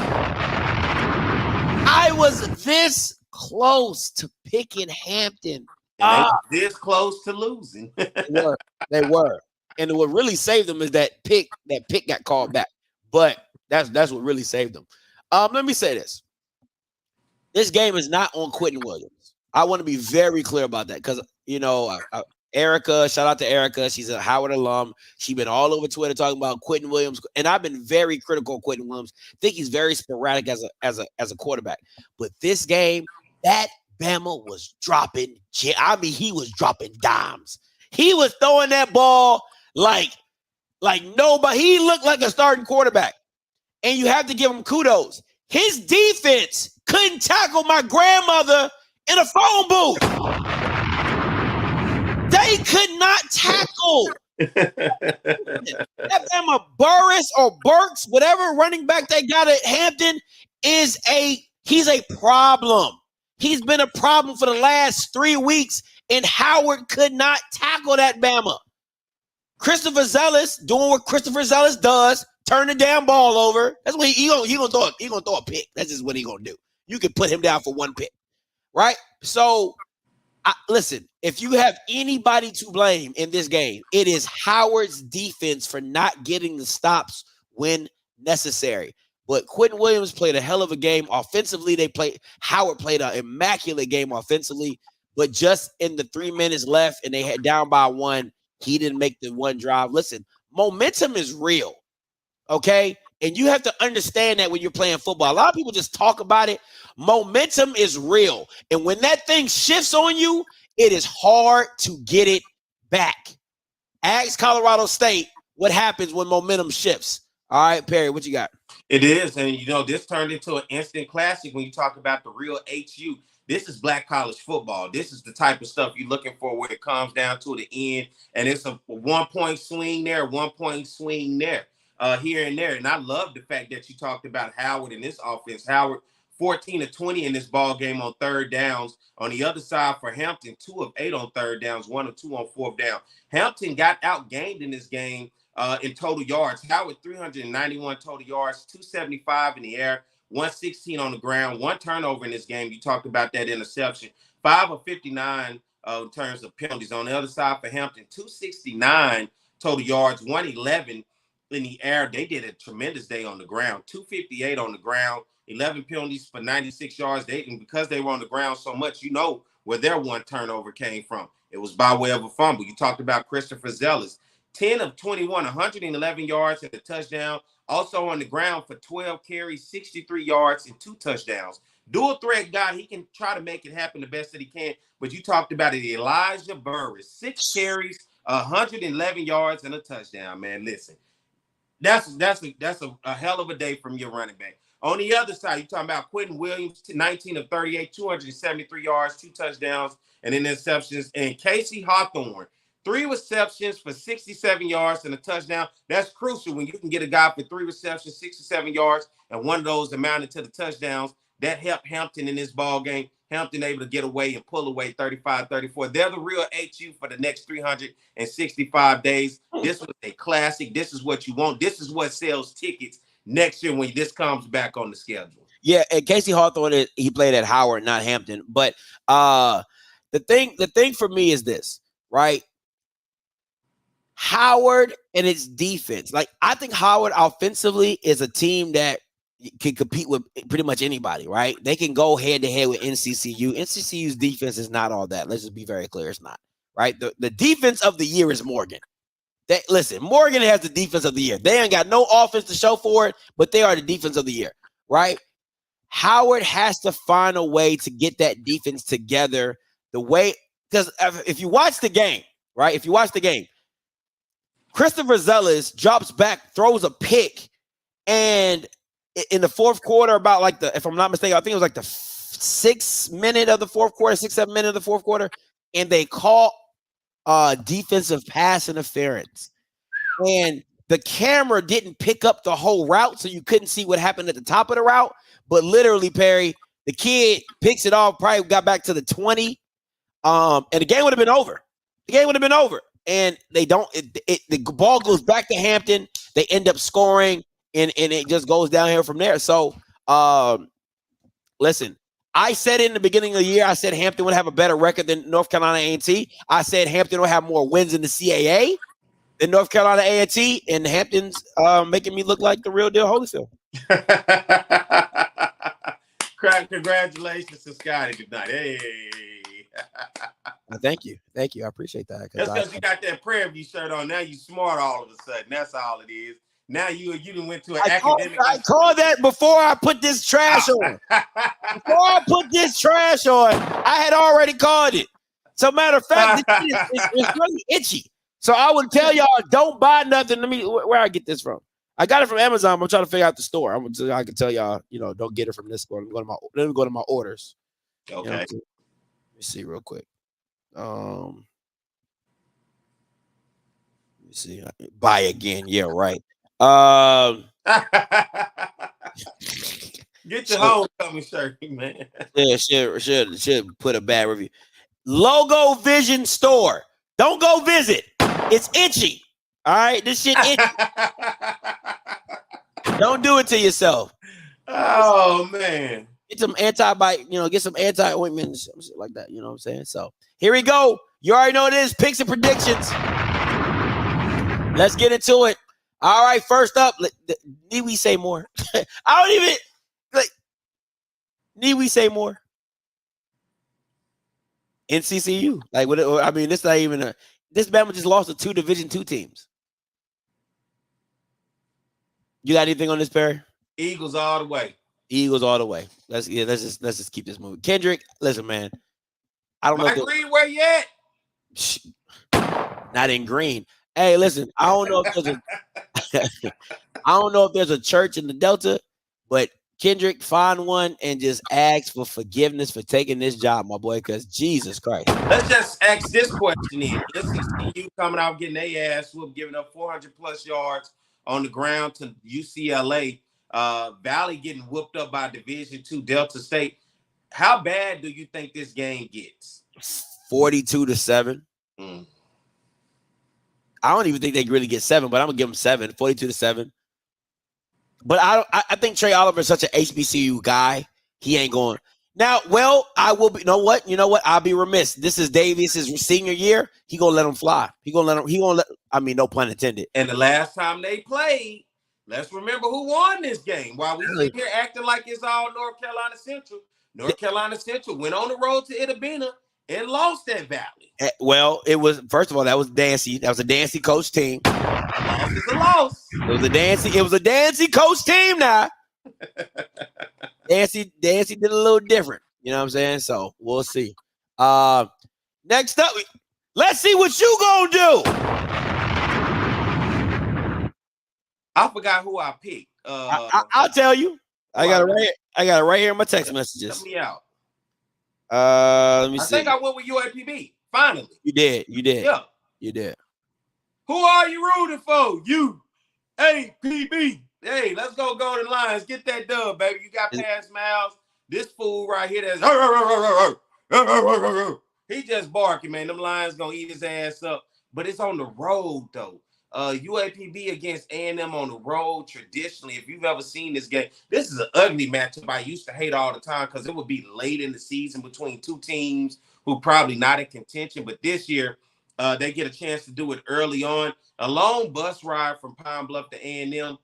Maynard got to feel the heat on his seat, but the inspiration from Alonzo Hampton and what he's trying to build at UAPB. Right now, I've gone against them against Tennessee State. I went against them last week. They got past Miles, but because they barely got past Miles, they're going to have to really step it up in a short week on a Thursday night game. Thursday game, yep. Right. They're going to have to step it up. But UAPB, I as much as I don't want to fool with you because I know what it is, I'm rocking with you this week. So y'all don't let me down as I continue to make my way on that road to the Celebration Bowl. This is a tough one because I think what UAPB does well, A&M does well as well.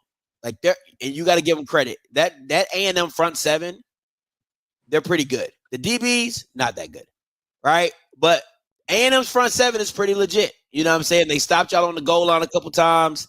You know what I'm saying? Yeah, I think you ran for what, 60-something yards? You know what I'm saying?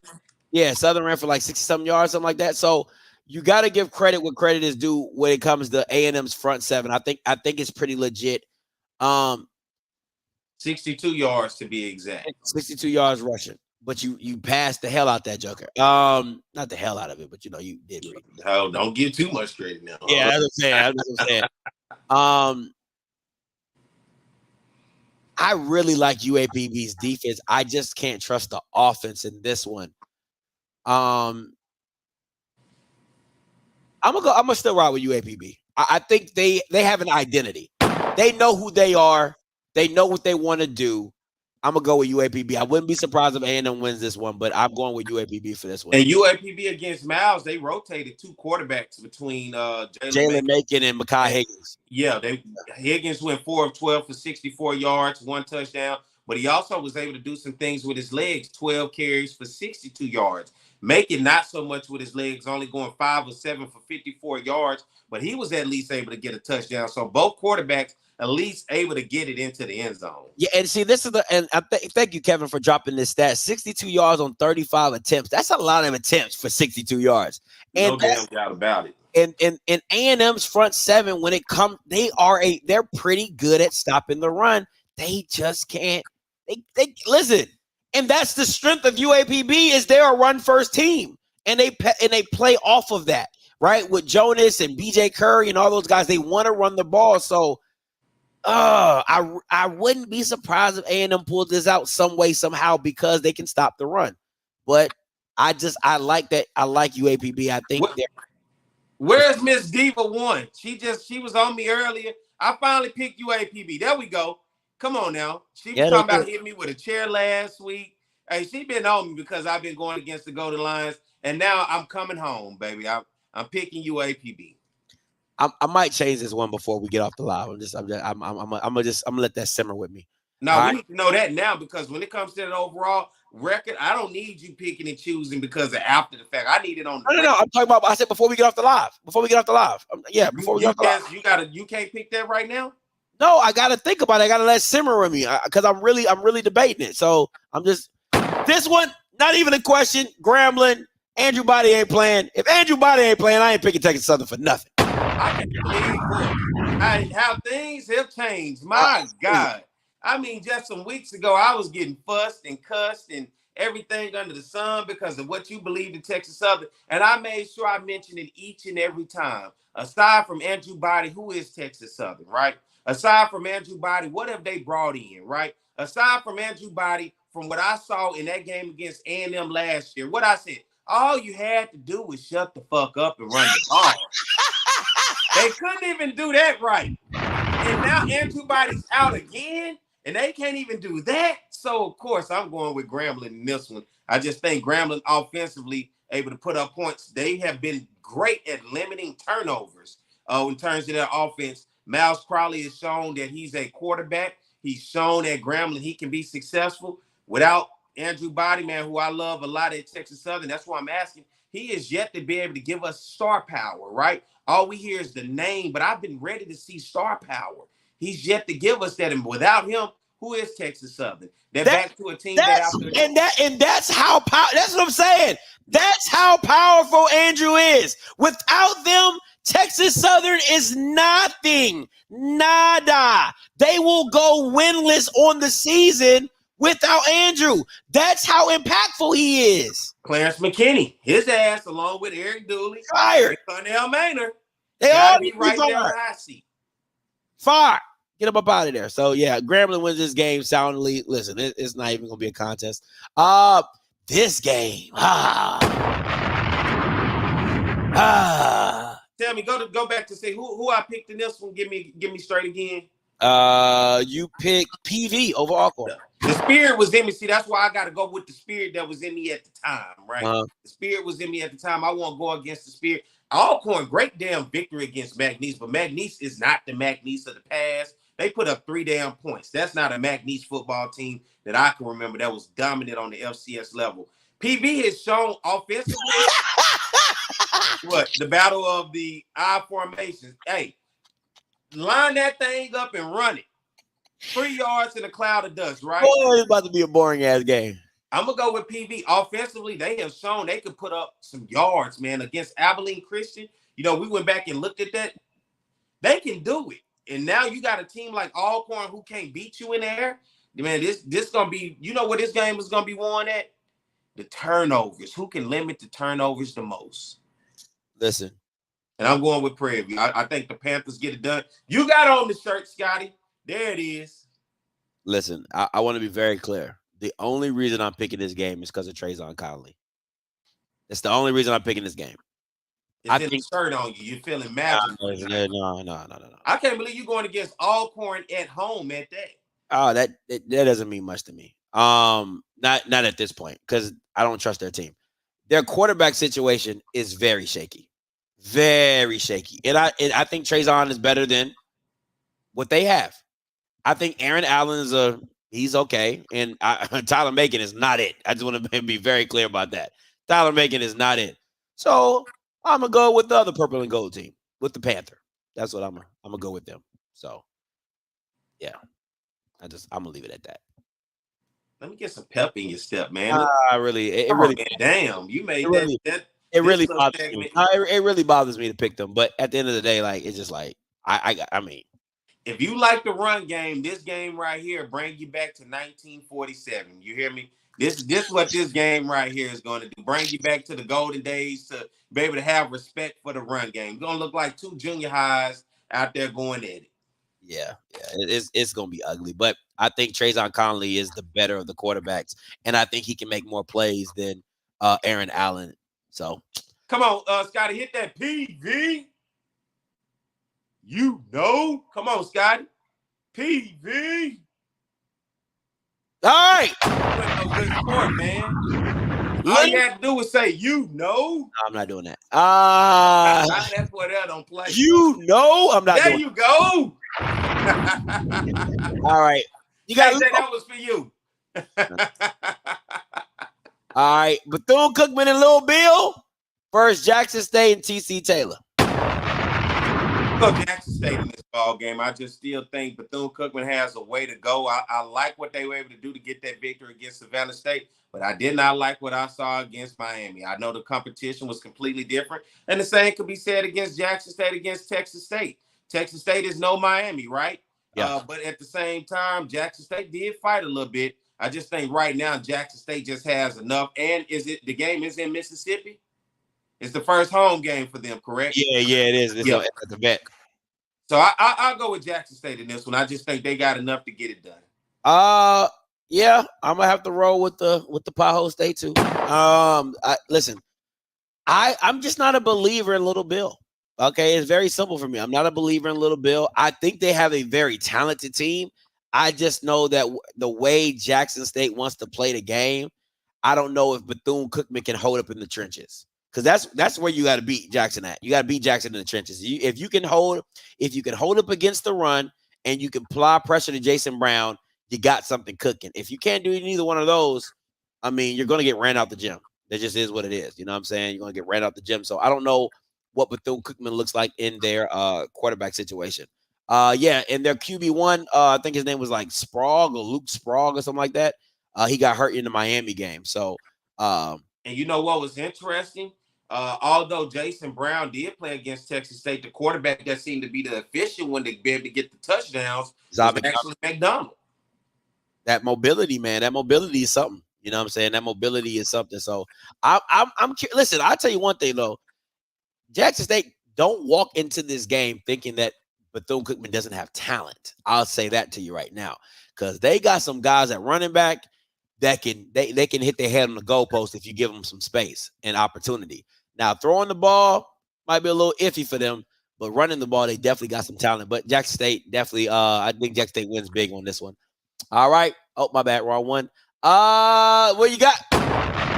Well, Morgan State, I've seen Albany before. They're an up and down program. They're a beatable program. They're not world beaters just because they got a name and they're a white school in FCS doesn't mean they can't be beat. Morgan State is shown with a victory in the past. You saw how close they played against Akron. Who was it? They beat Towson. Was it Towson? No, they lost. They beat Richmond. They beat Richmond. Richmond, excuse me. A pretty good school. So beating Richmond, going on the road against Akron and playing really tough, in which that was a game they really should have won as well. Albany can get beat. I think Morgan State, they can actually get this game done. I think, is this game at Morgan State? Let me see. Morgan State versus it is at Morgan. Yep. So Morgan, we talked about it earlier. They played 3 quarterbacks last week, so they're going to try to find a consistent guy. But what is going to have to help them win this game is limit the turnovers, Scotty. 4 turnovers last week, 3 interceptions, 1 fumble. If they limit the turnovers, they'll give themselves a chance in this ball game. They were pretty solid in terms of passing. All right, running the ball, 285 last week, but they want to limit the turnovers. I think if they can do that at home, they can get past Albany. Yes, I'm going with Morgan as well. Listen, I'm looking for a bounce back game. Towson couldn't put that many points on them.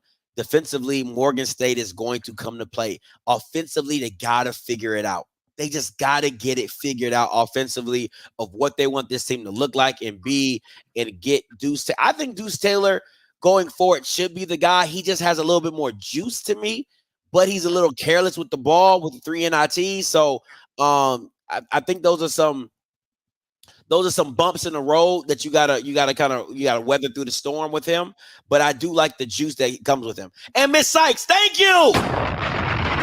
Was wondering why I called him Lil Bill, and then she saw the man on the sideline, and she saw exactly why I called that Bama Lil Bill. Thank you, Miss Sykes. Thank you, man. All right.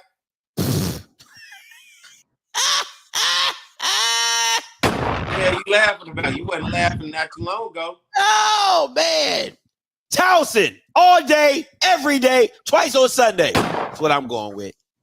I'm going Norfolk State in this one. Yeah, because you got to. He your dark horse. You got to. I don't think it get no darker than that horse. What are they? Spartans, excuse me. Oh. Yeah, I'm going to take Norfolk State in this one. I think Big Worm can get it done. I talked to him last week, this past week, man. I had an opportunity to talk to him on the phone, and, we chopped it up, man. That's my guy, man. So I'm going to roll with my guy. Yeah, I respect it. When you come here next week with a loss, I'm gonna respect that too. That's good. They don't get to MEAC play to Halloween, so we got a long damn way to go. We got 2 months almost. I got more. I got more wins to collect. All right. Both of these teams are they both 0-3, I believe. What does C stand for? Citadel. Okay, I didn't know if you knew. Yeah, I mean, I put the damn logo. I gotta go find the logo. What you mean? I don't know what it means. I gotta find the logo. You didn't put it up there. I did. Oh man, I'm going with the Citadel, man. Listen, South Carolina State, man. Listen, I just don't know what I just think they live it. They just out here living. You know what I'm saying? They just out here living. So I'm gonna go with the Citadel. I don't know why. I'm just going with the Citadel. Who's South Carolina State starting quarterback? I don't know. Jesus, I don't know. Citadel. Citadel. I think Citadel is a military school, if I'm not mistaken. Yeah, they are. And they usually run like the triple option and stuff like that. But what I will say, though, is I do like that Buddy Pugh is playing a lot more freshmen. He's just letting his freshmen get that playing time, get that experience, and just living off of that and their talent. And those freshmen are pretty talented, so you definitely got to give them credit for that. All right. I'm going to have to change my pick. I'm going to go with Alabama A&M. I'm going to go with A&M. I've been sitting on it. I need to get back in the race. Okay, I need to get back in the race. I gotta pick something that's opposing. I'm gonna go with A&M on this one. I think they can pull it out. I think defensively they can stop the run and they can pull it out. So here we go. All right.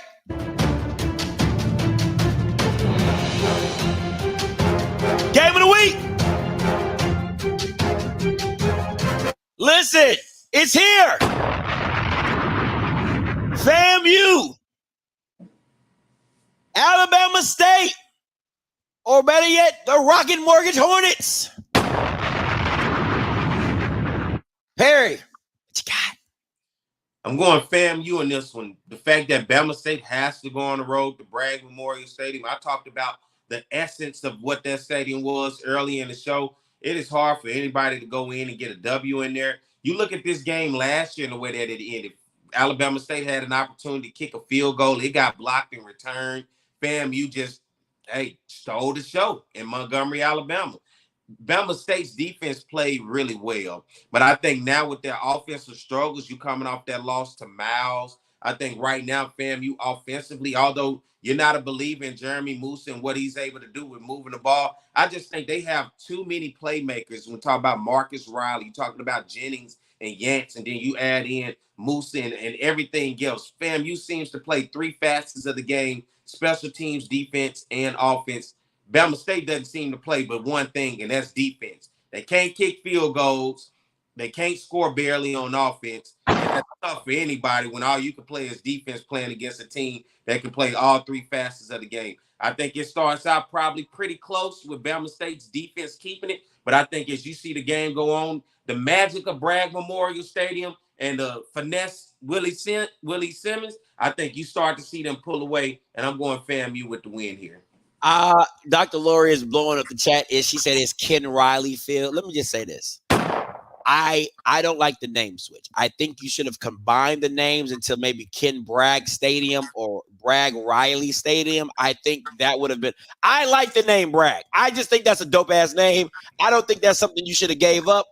Ken Riley Bragg, Riley Bragg, Bragg Riley, Bragg, Ken Riley. The stadium's still Bragg Memorial Stadium. I mean, if I'm just gonna talk about the field in particular, then I talk about, hey, focus your attention, fans, down to Ken Riley Field if I'm in the stadium. But if I'm talking about the stadium and what it is, it's still Bragg Memorial, you know. So that's what I'm going with, Bragg, you know. Oh, it's okay, cool. All right, so Bragg Stadium. So you're right. Okay, cool. I'm about to say don't change that name. I think that's just too cool. Anyway, listen, I'm gonna say this. If Alabama State, I want to blow myself up because I need y'all to see this. If Alabama State touches Bragg, or I'll say that, touches Ken Riley Field and Demetrius Davis is the starting quarterback, somebody needs to fire Eddie Robinson on the spot. If you think that Demetrius Davis is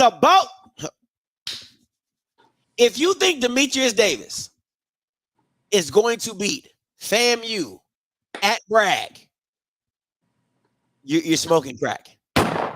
And it's some good stuff, right? I'm talking Pookie crack from New Jack City. And that's some hell of a crack. Yeah, it just keep calling me, man. It just keep calling. It's not even this is a laughable game. This should, like, if I'm FAMU, if we don't walk out of here with if Demetrius Davis is their starting quarterback, if we don't walk out of there with at least a 2-touchdown lead, we need to be looking at Musa like, what the hell? Because I know defensively they're going to come to play. You need to be looking at Musa like, get your eyes checked, my boy. You know what I'm saying? Your eyes ain't been right since Jackson State. Your eyes ain't been right. You know what I'm saying? So this game shouldn't even be competitive at any point in time. Of course, in the beginning, first quarter, all that stuff. But the ending score, it should easily be FAMU, I would say 13-27, 13-35, something around there of what the score should be. But Stewart is starting. Okay, now if Stewart's starting, might be a little different game. I'm not gonna lie. Might be a little different game. All right. Might be a little. I think it's tough that you see. This is the thing. See. Thank you, God. You should have put Stewart in the game against Miles so he could have the game experience. You're putting Stewart in a position against the best overall team in the SWAC at their home. That's set up for failure. Now, if Stewart's that guy, he's that guy. But that is a recipe for disaster. First time starter at Bragg against the best team in the SWAC. You're asking. That's like putting a freshman. That's like starting a freshman against FAMU at Bragg. Like, come on, what are we doing? So it's still a tough matchup. I think you have a better situation with Stewart. So I'm glad they're making the change. But I'm telling you right now, if I see number 4 starting, I'm not watching. I'm gonna watch the game because they're gonna murder him. But it's gonna be game over. Absolutely game over. It's my personal opinion. Rattlers. By a lot. Call lines are open, 518-263-8124, 518-263-8124. Family KJ, you've been waiting for a minute, man. Appreciate your patience. What's good, man? All right, what's up with you, man? Talk to me. Hey, check this out. Just some tidbits on just fam. As far as this past weekend, man, we had a hard time establishing the run. I was quite impressed with how well UWF was able to establish the line of scrimmage defensively and stop our run game. So I'm gonna take a little bit off of Musa because we were pretty much one-dimensional. I mean, we could not run the football the first half. So That's one thing. The other thing, man, hey, we were clapping. I've been yelling for the last 2 years. Please, Willie, use the tight end. Because I was like, hey, Kamari, I would be like, hey, man, my grad year coming is like, hey, man, I was like this. If you don't throw me 20, 30, 40 balls this year, man, I'm out. Because this guy has not been used at all. When he does throw the ball, the guy scores touchdowns. So hopefully Willie has gotten it and is going to start utilizing him more, because that's definitely Moose's best friend. I mean, you got the tight end working in the middle of the field. He started finding them on that first play drive for the third quarter. He found them 2 or 3 times and he scored. So please start using the tight end. And also in the SWAC, man, we can win with defense and special teams. So that's why I'm not too concerned about us kind of getting beat. I think we can do what we need to do with special teams, even if our offense is a little slow. The defense and the special teams can make some things happen to get the offense going. Lastly, let me get your opinion on what happened with USF doing what they did with Alabama. Does that help FAMU look a lot better in the FCS polls, how well we did against them and scoring, and they were able to hold Alabama really to 10 points. They scored that 17th point there in the last part of the game. So let me get your opinion on that. I'll hang up and listen offline. Hey, appreciate it, FAMU KJ. Listen, I'm always an advocate. If you can go, games aren't technically relative.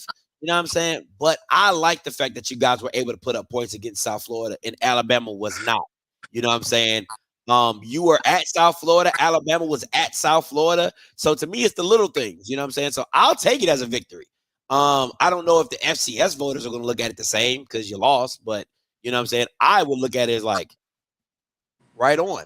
But then you come back around and you look at the game against Division II, and if you watch the game, if you take it from the score, you're like, oh my God, they dominated. But if you actually watch the game, you guys were having trouble in the first half. I mean, like, West Florida was like moving y'all. Like D-line was moving y'all. O-line was moving y'all. I was like, yo, this ain't it. But before we get into that, let me give a shout out to Anthony Dunn. Monster, right? First of all, let me say this. Sandata Anderson is not that guy. And I said it when he got picked as DPOY. He is not that guy. His explosiveness does not look the same. I don't know if the weight that he's put on has slowed him down, but he does just not look like that guy like he did a couple years ago. Anthony Dunn looks like that guy. Shout out to my man Dixon from FAMU. Big time. Listen, FAMU is deep at the wide receiver position. You got Shareed, you got Riley, you got Dixon, you got Kamari. I mean, they deep. They're absolutely deep. So shout out to them. What you got, Perry, on this topic? I had to step away for a second, but Rattlers, shout out in the name of Kofi, baby. In the name of Kofi. That's all I got for him. All right, man. Man, listen, they go undefeated in the SWAC. That's definitely some Kofi written all over that. 4802 coming to you. I call you live. All right, what's going on, y'all? I had to call back this week because I know Perry got some stuff he may want to get off his chest. Oh, it's the A&M guy, Perry. Oh, the energy different this week. Energy real different this week. Last week I wouldn't even think about Southern until he brought it up, and I should have. So I had interrupted him real fast when he said they was due for a win. I said, no, we due for a win. Just in case everybody listening don't know, that makes 8 in a row for Southern now. So, Perry got some gloating, he can do. Appreciate it. But special shout out to Gary Quarles. It's real bittersweet, but he had a pretty good game. I was happy to see him play well. And Southern looked exactly how I thought they would look, but we look awful. The offense looks really, really, really bad. And the defense is okay, but Scott, I don't know if you remember week 1. I tried to explain some of y'all in the chat, but it's a character limit. If you play a bad quarterback and you just go 4 down and you only rush 4 and sit and play zone, you're trying to help him establish the game. If he's not good and you just sit in zone, you're trying to give him something that he can find to throw to. That's why all the quick game scripted routes work, because they're just playing zone. You could play Madden and figure out how to beat that. That's fair. Alabama State gave the blueprint on how you should play Southern, and if you watch the game, that's not what we did at all. I don't know whether it's a personnel issue or our coaches don't watch film. I don't know what it is, but you don't got to have years of football experience to see this. Well, Dooley. Go ahead. But at the same time, sir, you got to have man corners. Like, you can't just run man and don't have man corners. Like, it sounds nice, but you got to think about Alabama State's corners are like 6'3" and 6'4". I think Adrian Maddox is like the smallest guy on the team, and he's like 6'2". You know what I'm saying? And he's like, right. You know what I'm saying? So you can't, like, it sounds nice, let's just go man. But if you're better than me, which I'm not, listen, August Petrie and Cassius, they're good receivers. It doesn't come off as that because they don't get the opportunities they should. But Petrie and Cassius are nice guys. Jalen Howard, not a scrub. You know what I'm saying? So those aren't the type of guys that if you don't have the right corners that can just go man.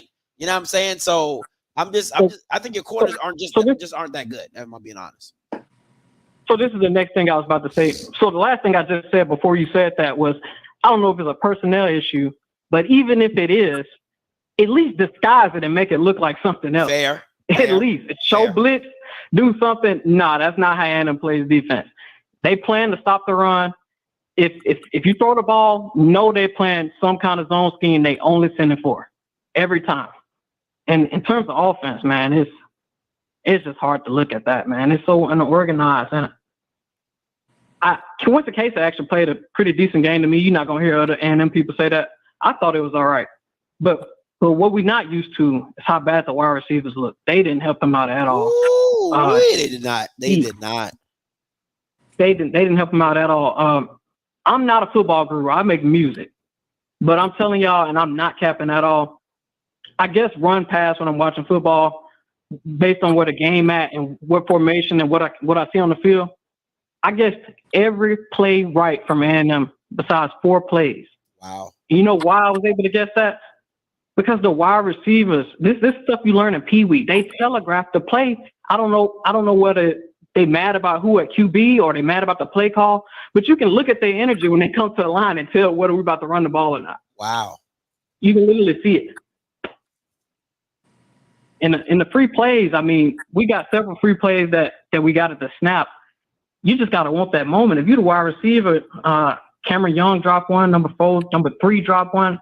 The ball hit him in the hands both times. You got to want that moment. That's how you turn your sideline up, give your team the momentum. You got to want that moment and take that ball. No, we got a lot of work to do. I had an A&M player outside of Quincy Casey. He asked me what I thought of the game, and I texted him. I told him straight up. I said, "Need to have short passes. Terrell Gardner needs way more touches. He's your best receiver. He played great. He's your best receiver. He needs way more touches. And DT needs to get his head out of his ass. Like, I think. Go ahead. Well, I know on the watch party, you blew up about the reverse a lot. I actually get why Coach DT did that. We weren't running the ball too well. And he was trying to get the ball in Terrell Gardner's hands. That's who that reverse is going to. Time out. Hold on. It was just really rushed. You can listen. Okay, please. Now you're speaking my lingo. Like, I don't know about no bars. I don't know about no notes and half notes. None of that. But I know football. If you're having a hard time running the ball, any coach would tell you, I'm not going to have a play that goes 8 yards backwards to go forwards. If I'm having a hard time running the ball, what a reverse does is to catch a team that's over pursuing. Right? That's why you do that. If a team like a good example is like a team like Jackson, right? They are a see ball, go get ball type of defense. So once you get them slanted one way, it's easy to go back the other way because they slant so hard, they go so hard for the ball the first. They're not very disciplined on the back end, right? With Southern, they don't play the same way. The linebackers, Jalen Campbell and the Taj Brown, they're very disciplined on the back end. Go ahead. So they sold out on the run on that play. I don't got no film. I can remember every play from like the past 4 years of all football and watch just off memory. So the play before that, they ran up the middle and got 5 yards. That was 2nd and 5 when they ran that play. It was really rushed. We had 2 running backs lined up to the left of Quincy Case in the backfield, and I was actually shocked. I didn't know what was coming. I guess that we would throw the ball. I thought it was going to be some sort of trick play, but I didn't think it was going to be a reverse that takes that long to develop. Southern just happened to call for a blitz in that moment, and that's why that reverse went bad. I think had it been a normal play call from them, he probably would have got up the field and got that first down. At least got the other 5 yards. But think about, sir, tell me where it makes sense that on 2nd and 5, and you just ran the ball up the middle for 5 yards, why I would go to a reverse. Now, you can, like, out conventional thinking, like, well, Scotty, who would be expecting that? I would call that getting too cute, especially when you're trying to establish an offense and have some continuity and consistency. I wouldn't do that. That's just me personally. If I was an offensive coordinator, that's something I would not have done. I would have gone back to the run, maybe a tight end pop play, maybe a bubble route to Terrell Gardner, something quick, fast to get the ball out of Quincy Case, something like that. But I would not have gone to a reverse. Not in that situation when you're reeling. You're not in a good position to do trick plays. You're trying to build continuity. You're trying to build momentum. To me, that was just a dumb play call and all the option plays were super dumb too by DT. The options, man. They were absolutely dumb. Hey, so I kind of agree with you. I call that a dice roll, in my opinion. I'm not. I used to talk like that. I just know a whole bunch of football. Not saying that's what you're doing, but I'm saying like the coaches, I don't know what's going on in their mind. I think that's a risky play call. I think it's a dice roll, and it didn't work out well, so I don't think it's going to happen again. But honestly, I get he was trying to get the ball to Gardner. I don't like the thought of doing a reverse right there, but I get that's where he was trying to go with it. The only other Go ahead. No, finish, sir. I'm sorry. Go ahead, finish. The only other bad play call that I really didn't like, I got a noise complaint after they faked that punt on 4th and 6. Oh, that was so dumb. That was so dumb. You might as well just left. I got a noise complaint after that happened because I was yelling to the top of my lungs. I was hot. But yeah, that was the first drive where the wide receivers actually looked like they wanted to play. Literally, they all were begging to go for that 4th down, and Maynard pulled them off the field and went for that fake punt. And good God, if you're a Southern fan, even if we would have got that, you should have been begging the rest for that penalty because there's like 15 players on the field. That's what I mean about how unorganized it looked. It looked horrible. Yeah, that's what it was, sir, man. Appreciate the call, though. Take your loss like a man, though. Coach Green, come to you. Man, when you win, you be on these call lines real quick when you win, Coach Green. Hey man, look. I always call. Didn't I not call you? Yeah, like 2 hours. Yeah, 2 hours later. I had to get on.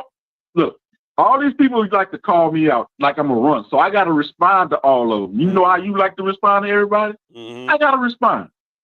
So I got to show my face. Okay. So I'm always walk through the door. I don't never run. But anyway, the Howard Hampton game. I want to know y'all question this. Did y'all feel like that Howard started going a little bit too conservative once they was up? Because I felt like that.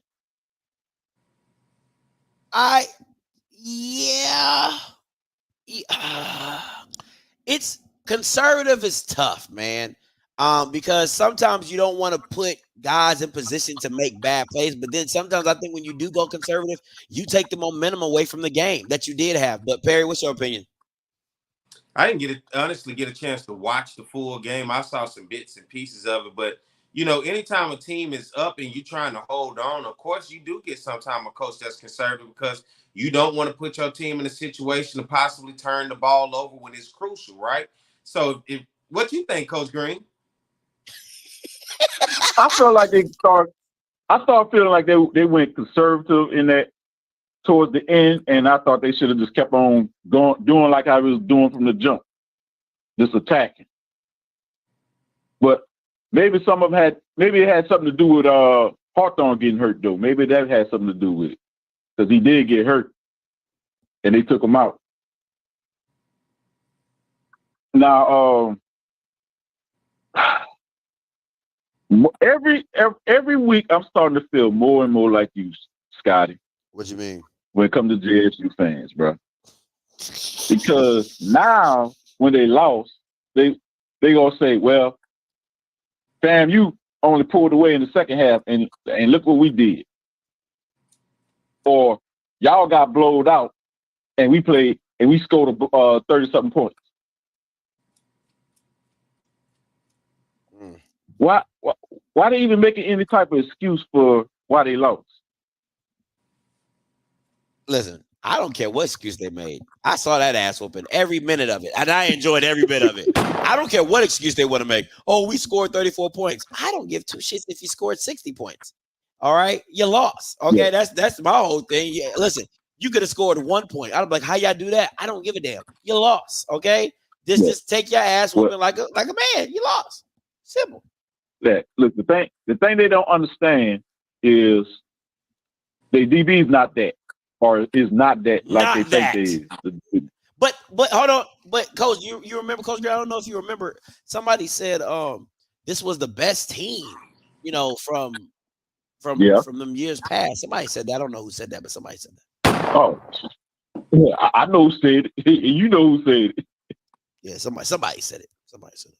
I don't remember. Yeah, they was tripping. They was tripping. They, like I said, they still need to call Dennis Thurman. They need to do all the bitch practices instead of sitting back there. But now as far as us and that Alabama A&M game, this is what I'm gonna say about that. I take the stand of what BJ always say. Relax. It's early in the season. Nobody should be on the hot seat this early just yet. And I feel like we showed some things, but one of the things I feel like Southern should do, I think we should start Rhymes. Because every time we play against big D linemen, Coles, he can't hit the hole like he should. He don't hit the hole like he should. Okay. I mean, I like Rhymes. I like Rhymes. Perry, what you think? I do like Kendrick Grimes. I mean, he plays so hard. He's good out of the backfield to be able to catch the ball. He seems to be the power runner. But the O-line got to be able to block him in order to open up those lanes from him. Southern has yet to go over 100 yards in a game this far this season, over 100 yards in the game. And that's just not like a Southern team that we've seen in previous years. But this is what I see every time Kendrick Grimes out there. He actually get the most yards with less touches between him and Quotes. That's what I've been seeing. Because he had 11 carries. I mean, he only had 7 carries for 34 yards. I think for this Coach Green, Southern is not a physical team like it was in the past. When you got a dually style of offense, Southern is now a finesse offense. Under Odoms, what you saw was a hard-nosed physical offense where with Chennis Berry as the O-line coach, they were big and dominant in the trenches and being able to push around D-lines. And we all know this, when a team runs the ball a lot, that's typically going to be your most physical team because at practice, you know what you're doing. Well, now at practice, you're playing 7-on-7. You turned into a finesse team. And for Southern, the way you want Southern to run the ball, regardless of it's Kobe Dillon, Kendrick Grimes, or Quarles, right now, they're just not built to be a physical, run-dominated team the way we've seen it in the past. And for me, it doesn't matter which one of the running backs it is. Southern is just too finesse and soft offensively. Well, I want to see Grimes get more touches and see what happens. I want to see how that goes. All right, talk now. As far as hey, come on now, wrap this up. Nobody, listen. You. All right, this is my last thing, and I'm done. And as far as NCAT, after these few games, do you think they should have kept Washington? I didn't see the Washington years, so I can't speak on that. Perry, you can. Thanks for the call, Coach Green. Go ahead. Do I think they should have kept Sam Washington? Yeah. Yeah, I think Sam Washington was the guy that was a part of the program that Rob Broadway built. He was in under Rob Broadway. I thought he understood. He was exciting for what that program needed. But I think once again, it goes back to what we talked about at the beginning of the show, making a move into a new conference coming out of the MEAC. They went to the Big South and now in the CAA. I think they wanted to find a guy that mostly kind of be more familiar. That's why you saw the William and Mary hire. But Sam Washington, I thought, was trying to find an identity of who this team could be switching conferences. And for anybody switching the conference is not easy. I think they probably pulled the trigger a little too soon and by letting Sam Washington go from A&T. Cool. All right, let me. These are my last two callers, Miss Glenn and 4718. Y'all, my last two callers. I just wanted to post this quote because Coach Arby's really like you can't post something like this, right? And then come out week 2 and get drugged. What does this even mean? This is going to be the strongest, fastest, most violent football team you've ever seen. So they were so fast. They were so, maybe it's just offensively. Maybe he just meant like offensively. Because defensively, they're ass. Ass. The DBs, ass. So, I mean, 77 points. 77 points. All right. Coming to you, Ms. Glenn. Hey, everybody. Yeah, that A&M by 30 ain't hitting like it was. I'm still going to say it. A&M by 30 Thursday night against UAPB. I'm still going to say it. But anyway, Lacumba and them scratched us, so I'm going to go lick my wounds in the corner and come back. Shout out to Perry and them. They got us. And the interesting thing is we have not beat Southern since I think 2012. Woo! I think it was. You was a young lady back then, weren't you? Anthony Jones was coaching. So we just have a hard time with the West. But anywho, like I was saying, the game is Thursday night against the school in Arkansas or whatever. But I just want to, give a shout out. I'm still gonna say it's A&M by 30, even though we don't get by 30. I'm still gonna say it. But yeah, I watched that game and I ain't gonna lie, man, I was kind of crying a little bit. I kind of teared up because that's not the offense that I'm used to seeing since Coach Maynard been there. You know what I'm saying? I'm used to ball flying. You know what I'm saying? Yeah, I guess I just got so used to Glass and Jay and Juice and all them. And so it's kind of, but like I said, I don't talk bad about no player. I'm not going to do that. I don't know shit about football. The only thing I know is when they make a touchdown and when they sack somebody. So I'm going to stay in the warmest place. You know what I'm saying? I'm not going to say who trash and who ain't, because I don't have a clue. You know what I'm saying? So I just watch the game, and if I see a touchdown or if I see a sack or if somebody picks the ball off, that's all I know. I don't know none of that other shit. I don't know nothing else. But like I said, I still love my school. I still love my team. I'm not going to speak on none of the coach stuff or anything like that. Cause like I said, I don't know that shit either, because I'm pretty sure it's stressful trying to put a game plan out and then you go coach a game and then he didn't cause a fumble, but that's fair. Nah, like I said, that type of stuff that would piss me off. That would absolutely piss me off. Like you do a perfect drive, you get all the way down to the one, you give it, you do the right play call because you're supposed to give it to the running back to run it in, and that mother sucker fumbles on the one. I would smooth lose my mind. I cried. When I tell you I cried because I was like, man, I said, this is our chance to finally go in here and break this losing streak against Southern. But it is. We broke it with Graham last year. We will do it again this year. But it's early in the season.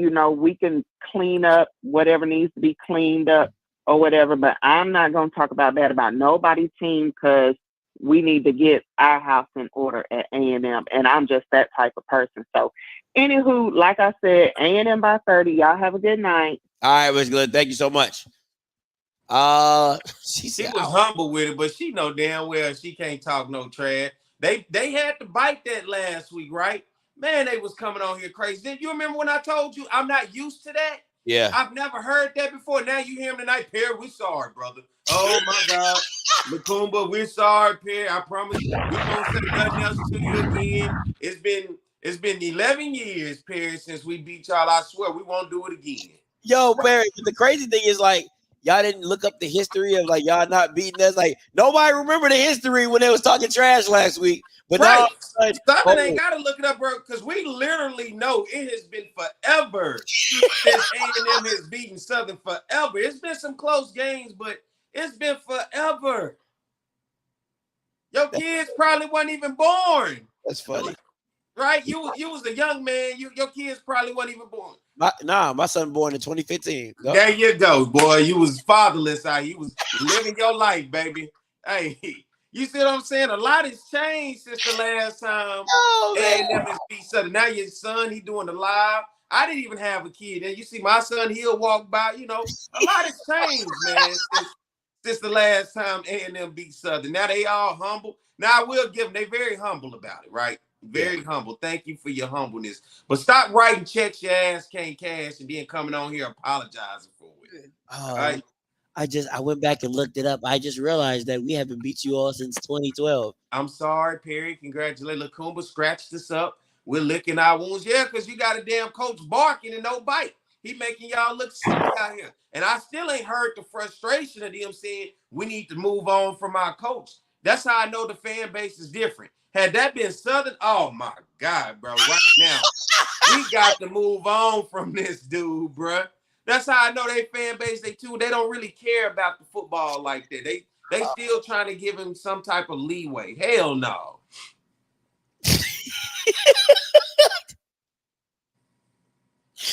Oh, 47-1-8 coming to you. What's going on, Scotty? Perry. What's up, man? Man, I know you feeling good after Saturday. You know, Pothole State and went in there and got 77 hung on them and ass for another century. Absolutely.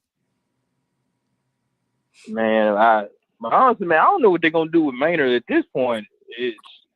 Maynard is the type of coach, he talks so much trash, but he can't back it up. And at this point, you gotta really wonder, can he legitimately coach? I don't think he can. Why would you put that up there, Scotty? Chico really just saved him during his time there, and you're seeing now that he doesn't have a for sure quarterback. He doesn't know what to do, and they're not developing anybody at their position. And he just lost the top receiver. So where do they go from here? I mean, barking in interviews just ain't gonna do it. I couldn't tell you. To me,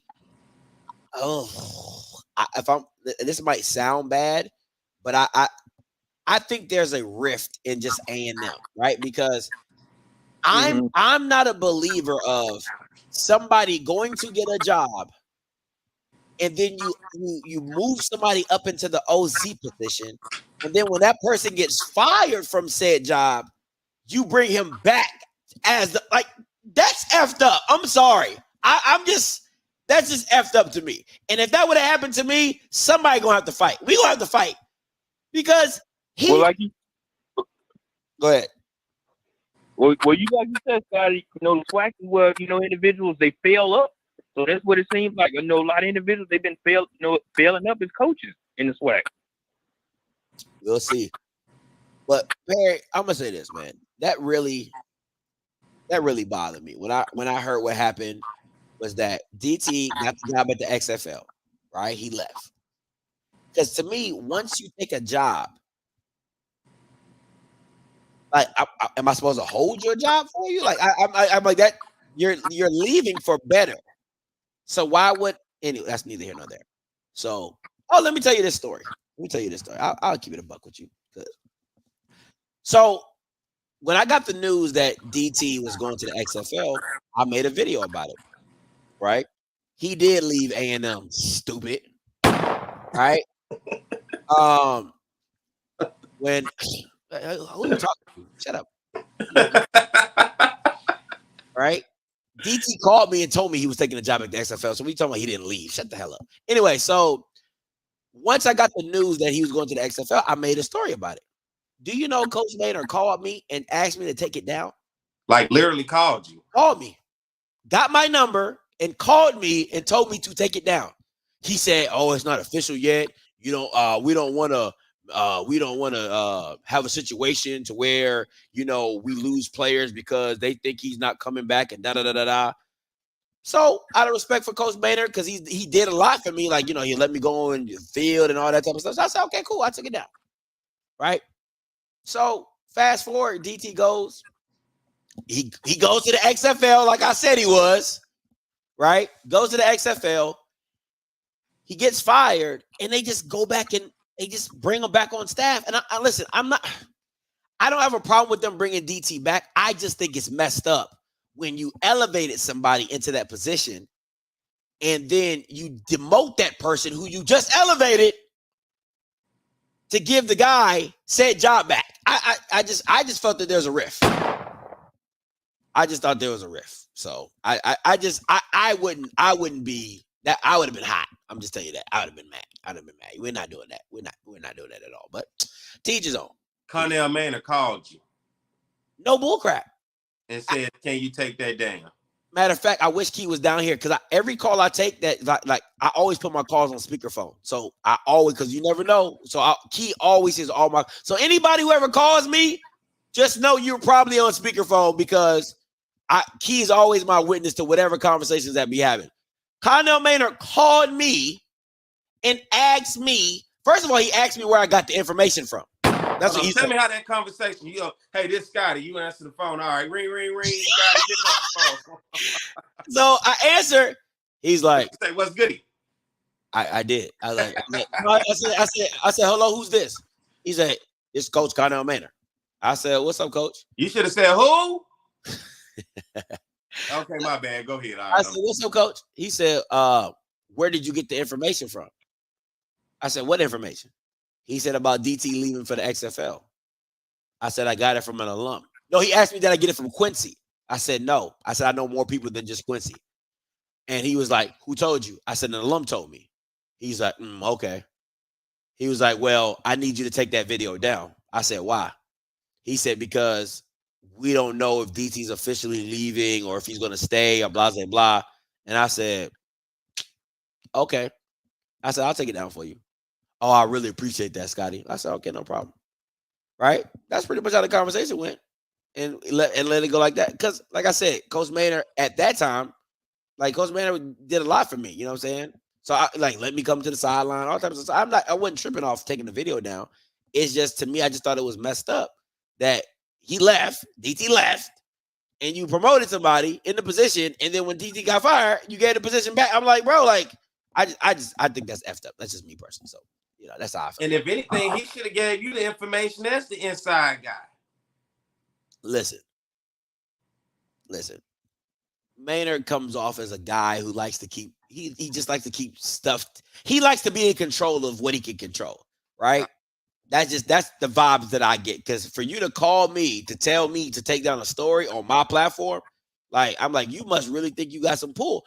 Like, the only reason I did that is because I'm a very loyal guy. And if you've done stuff for me, I have no problem reciprocating that back to you, right? But it couldn't happen no more. it wouldn't happen again. I tell you that. You know what I'm saying? That deposit and check withdrawal is done. You know what I'm saying? First, I'm even shocked that you allowed the interrogation to happen. Where did you get this information from? Who told you this? And like, he was ready to zip Casey right then, right? Quincy Boy. like, give me a reason, nigga. I just want one reason. Just give me a reason. You know what I'm saying? But those are the situations that happen in the curb, man. Like, people be like, "Oh, Scotty, you know that." So that's just how it goes, man. That's just that. But that's my little 2 cent story with So what's that relationship like these days? I don't think it's close. I don't think it's close at all. I think it's strained. I think it's very strained. And it damn so ain't close with me. Come on, Connell, call me. Call me too and ask me some questions. All I got is what's wrong, boy? Who's in trouble, boy? Where are they, boy? Yeah. I want to know where the trouble at, Connell. Call me. Oh man. Oh, that's He's stupid. somewhere like this motherfucker. I don't like. I'm sure he don't like me at all. That's okay. A&M should not like me. Y'all set yourself up, bro. I was being humble last week. I'm very humble tonight. I'm not doing the most. I think I've been real good tonight. What you think? I think you've been fine. I ain't did nothing ignorant tonight. I ain't go down in my bag. We got a bye week this week. I'm just real. I'm off on the stats. You know, they was talking about A&M football players fighting at the hotel. I don't know if you heard about that. Oh, I didn't. I heard some things. Now, I don't know. Can I confirm nor deny? But I did hear A&M football team got into a fight at the hotel that they were in. I don't know if it was against outside people or if it was against themselves. But, you know, seems to be some trouble going around in that doghouse, and I don't know what's going on. A lot of barking, huh? A lot of barking and biting. A lot of barking and each other. You know, I don't know what's going on, Scotty, but that just seemed to be what's going on. But, you know, hey, stop writing a check your ass can't cash, man. Stop doing all that ignorant theatric stuff if you know your team can't back it up. And that's all I'm saying. That's facts. Somebody say it's facts, you know. Facts. He said, William said against themselves. Fighting against themselves. They didn't want to play us. They was busy wanting to play each other. I get it. I understand. Yeah. Throw them fisticuffs at each other. All right. I gotta get up out this shirt, man. Gotta shorten it Did up. it bother you that bad? Yeah, I gotta get up out of this thing, man. It's itchy. I'm gonna burn it probably tomorrow. I'm gonna make a little. Give us one pose with it. Just give us one. That meme, you know. I had to give one with me and that Jack. Give us one. That's it. I don't know. You know what I'm saying? Throw up I don't know how to throw a P and a V, but just smile or something. Give us a deuce or something. Be like, you know, give us something. You don't want to be in this Joker anyway. I'm big, man. Good show tonight, man. It was one of those. It was cool, man. Everybody want to know. Hey, I saw somebody say something about me going over to the other side. No, I'm not going over. Yeah, I ain't going over to the. Hey, but I did jump in that thing. Listen, if people saw it, I did jump in there face first, man. Hey, I did what I had to do. I survived.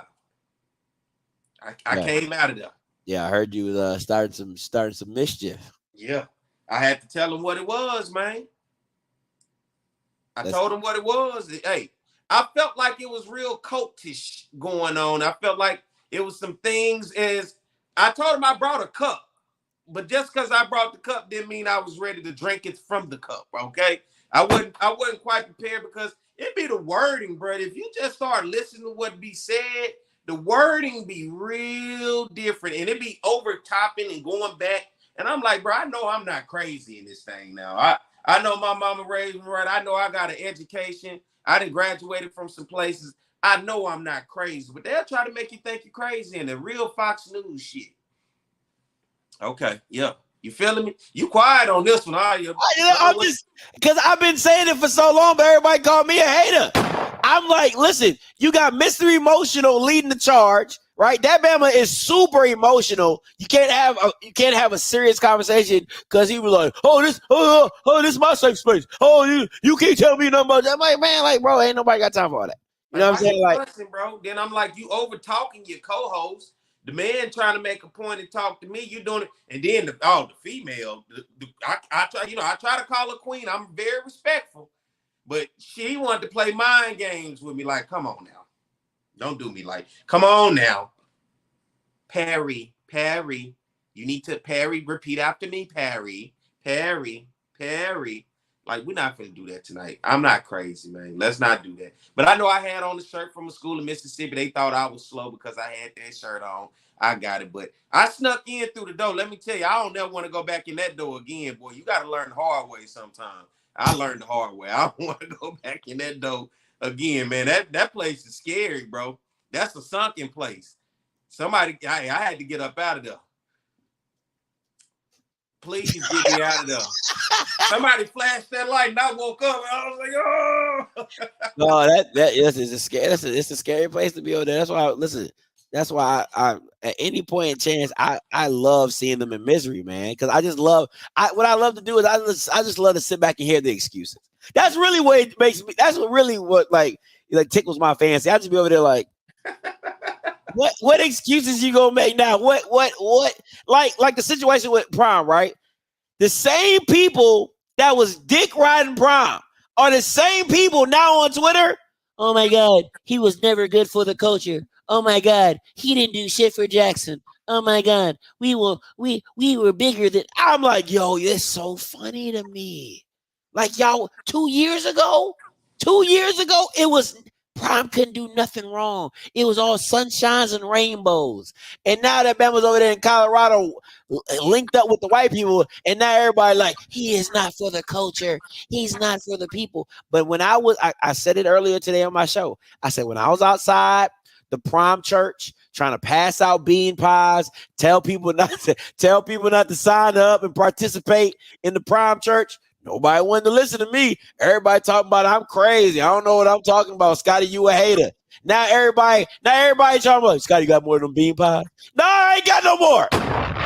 Hey, and I came with peace, man. I didn't want no issues, but it was started as I heard things. I had to call it out, and I know on that platform, people aren't accustomed to calling things out that they hear. They just hear it and move along with it.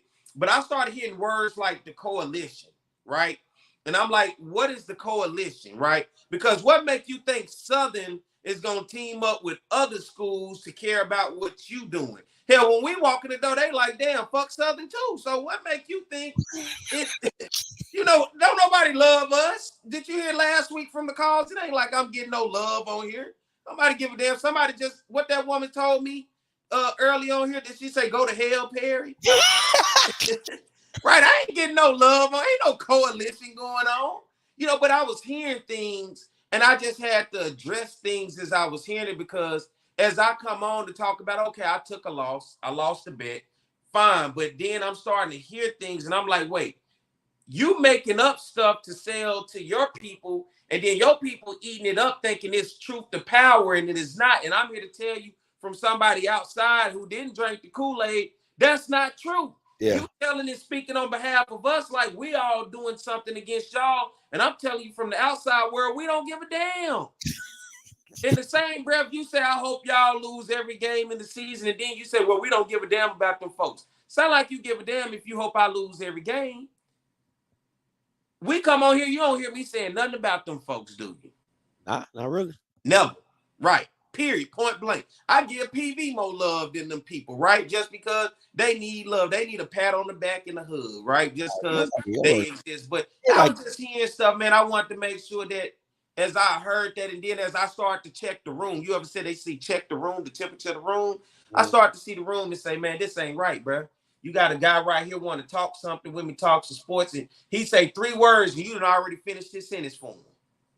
Right, man? And then you trying to do it to me. We can't let that slide, and I refuse to let that happen, man. But at the end of the day, they took it a lot more serious. Hey, I was in there just, shooting the shit. I thought it was funny, but I didn't realize, I had dug a little bit under that skin a little bit, and it got a little real in there on them. Motherfucker went off for 30 minutes after that, grunting and huffing and puffing about me, man. Oh, damn. I just didn't know. Listen, I care a lot for Jackson. I care for them to be in misery. Listen, every day I wake up, I pray. I'm like, Lord, if you could just make Jackson State lose this week, I appreciate you. Like those are, listen, like you don't understand the joy. So that's why you the coalition guy. Like I will happily be the commissioner of the coalition. Yeah. I just don't want to involve PV in that coalition. And the rest of us, Southern, we ain't in it. We literally care less about those people. And it's just Southern. I know this show is everybody, but speak up for your own school if you out there, right? But I'm gonna speak up for mine, right? And in this situation, we talking about Southern, bro. We literally don't care about them folks, man. We don't keep up with them. We don't watch what they doing. Not at all, bro. We move on and we keep it going on to the next week. And that's all I want it to be, man. I hate I had to wear that shirt. I actually hate I went on there. But I just feel like when they say, no, he needs to know. You saw Talladega Nights and Ricky Bobby was in there thinking he was paralyzed. Oh, yeah. They say, no, he said, I'm getting this new van. It's retrofitted with a handicap. And they's like, no, he needs to know. I felt like they needed to know. And that was just from my perspective. Oh, man. Well, listen. At the end of the day, like I said, every day is every day. I hope every weekend I hope JSU loses. I don't. So I don't. Hey, if y'all listening, I don't speak on. I don't care what they do. Yeah. Perry White, speaking on the congregation at Southern, we alone. We are one. We are ourselves. We can care less about what everybody. Matter of fact, the other schools, we got a bye week. I don't even give a damn what nobody doing this weekend. It'll be. You like, at least we can't lose this week. We can't lose this week. You know, I'm going over to the PWI. I'm gonna go watch a PWI football game. Arkansas coming to town playing LSU, and ain't no shame in my game. I got a favorite Confederate team. Everybody else be trying to hide under whatever they do, man. Hey, ain't no shame in my game. Y'all watching Colorado? Why not? That's fair. That's fair. I was up pretty late watching. Ain't no niggas in Colorado. You know I just want to put that out there for y'all. That's why they think it's looking like the BET Awards all of a sudden, because it's new. It's different, right? A lot of color. It wasn't in the stands. It was showing the sideline, but the damn sure wasn't in the stands. Ain't nothing. Listen, the sideline. You know we ain't paying no $457 damn for a ticket. What we do? We complain about season tickets that be $100, right? Who the hell finna pay that much to get in there? Oh man, yeah. So it's just a different world. But hey, man, shout out to that. I stayed up to damn near 2:00 in the morning watching a damn football game, man. I can't watch the rest of them games as the season go on. Prime just gonna have to catch me the next morning on the recap because that's just too late after a day of football all day, bruh. All day. And you know, my Saturday started at 6, 7 in the morning. Yeah. And talking about to make it to 12, 1, 2 o'clock in the morning. I can't do it no more. I can't do it. Yeah, I think I'm gonna call it a wrap. I think I'm gonna try to make it to a Tuskegee game. And I'm going to. I was supposed to go to South Carolina State homecoming, but they ain't good. So well, you ain't made a game yet this year. What's up? Oh, no, because I got the kids. I can't really travel like that. Yeah. You know what I'm saying? So we're trying to do stuff that's like local, like we can just drive and go to. So I'm trying to go to a Tuskegee game. Try to go to Albany, maybe Fort Valley State kind of game. You know what I'm saying? Somewhere around there, something in Georgia. I definitely want to go to Tuskegee though. I definitely want to try to make it out to a Tuskegee game. And we're going to FAMU's homecoming. We're gonna try to make it out to FAMU's homecoming because the Southern homecoming, huh? No. You ain't coming? Key wants to go to Southern's homecoming because it's her birthday weekend. But y'all gonna be playing some sorry ass team. You know, I don't care, but she probably cares. I don't know. Maybe we'll see if we can find out there. But yeah, man. But listen, that's my time. Listen, until next time, you know what I'm gonna do. I'ma holla. God bless.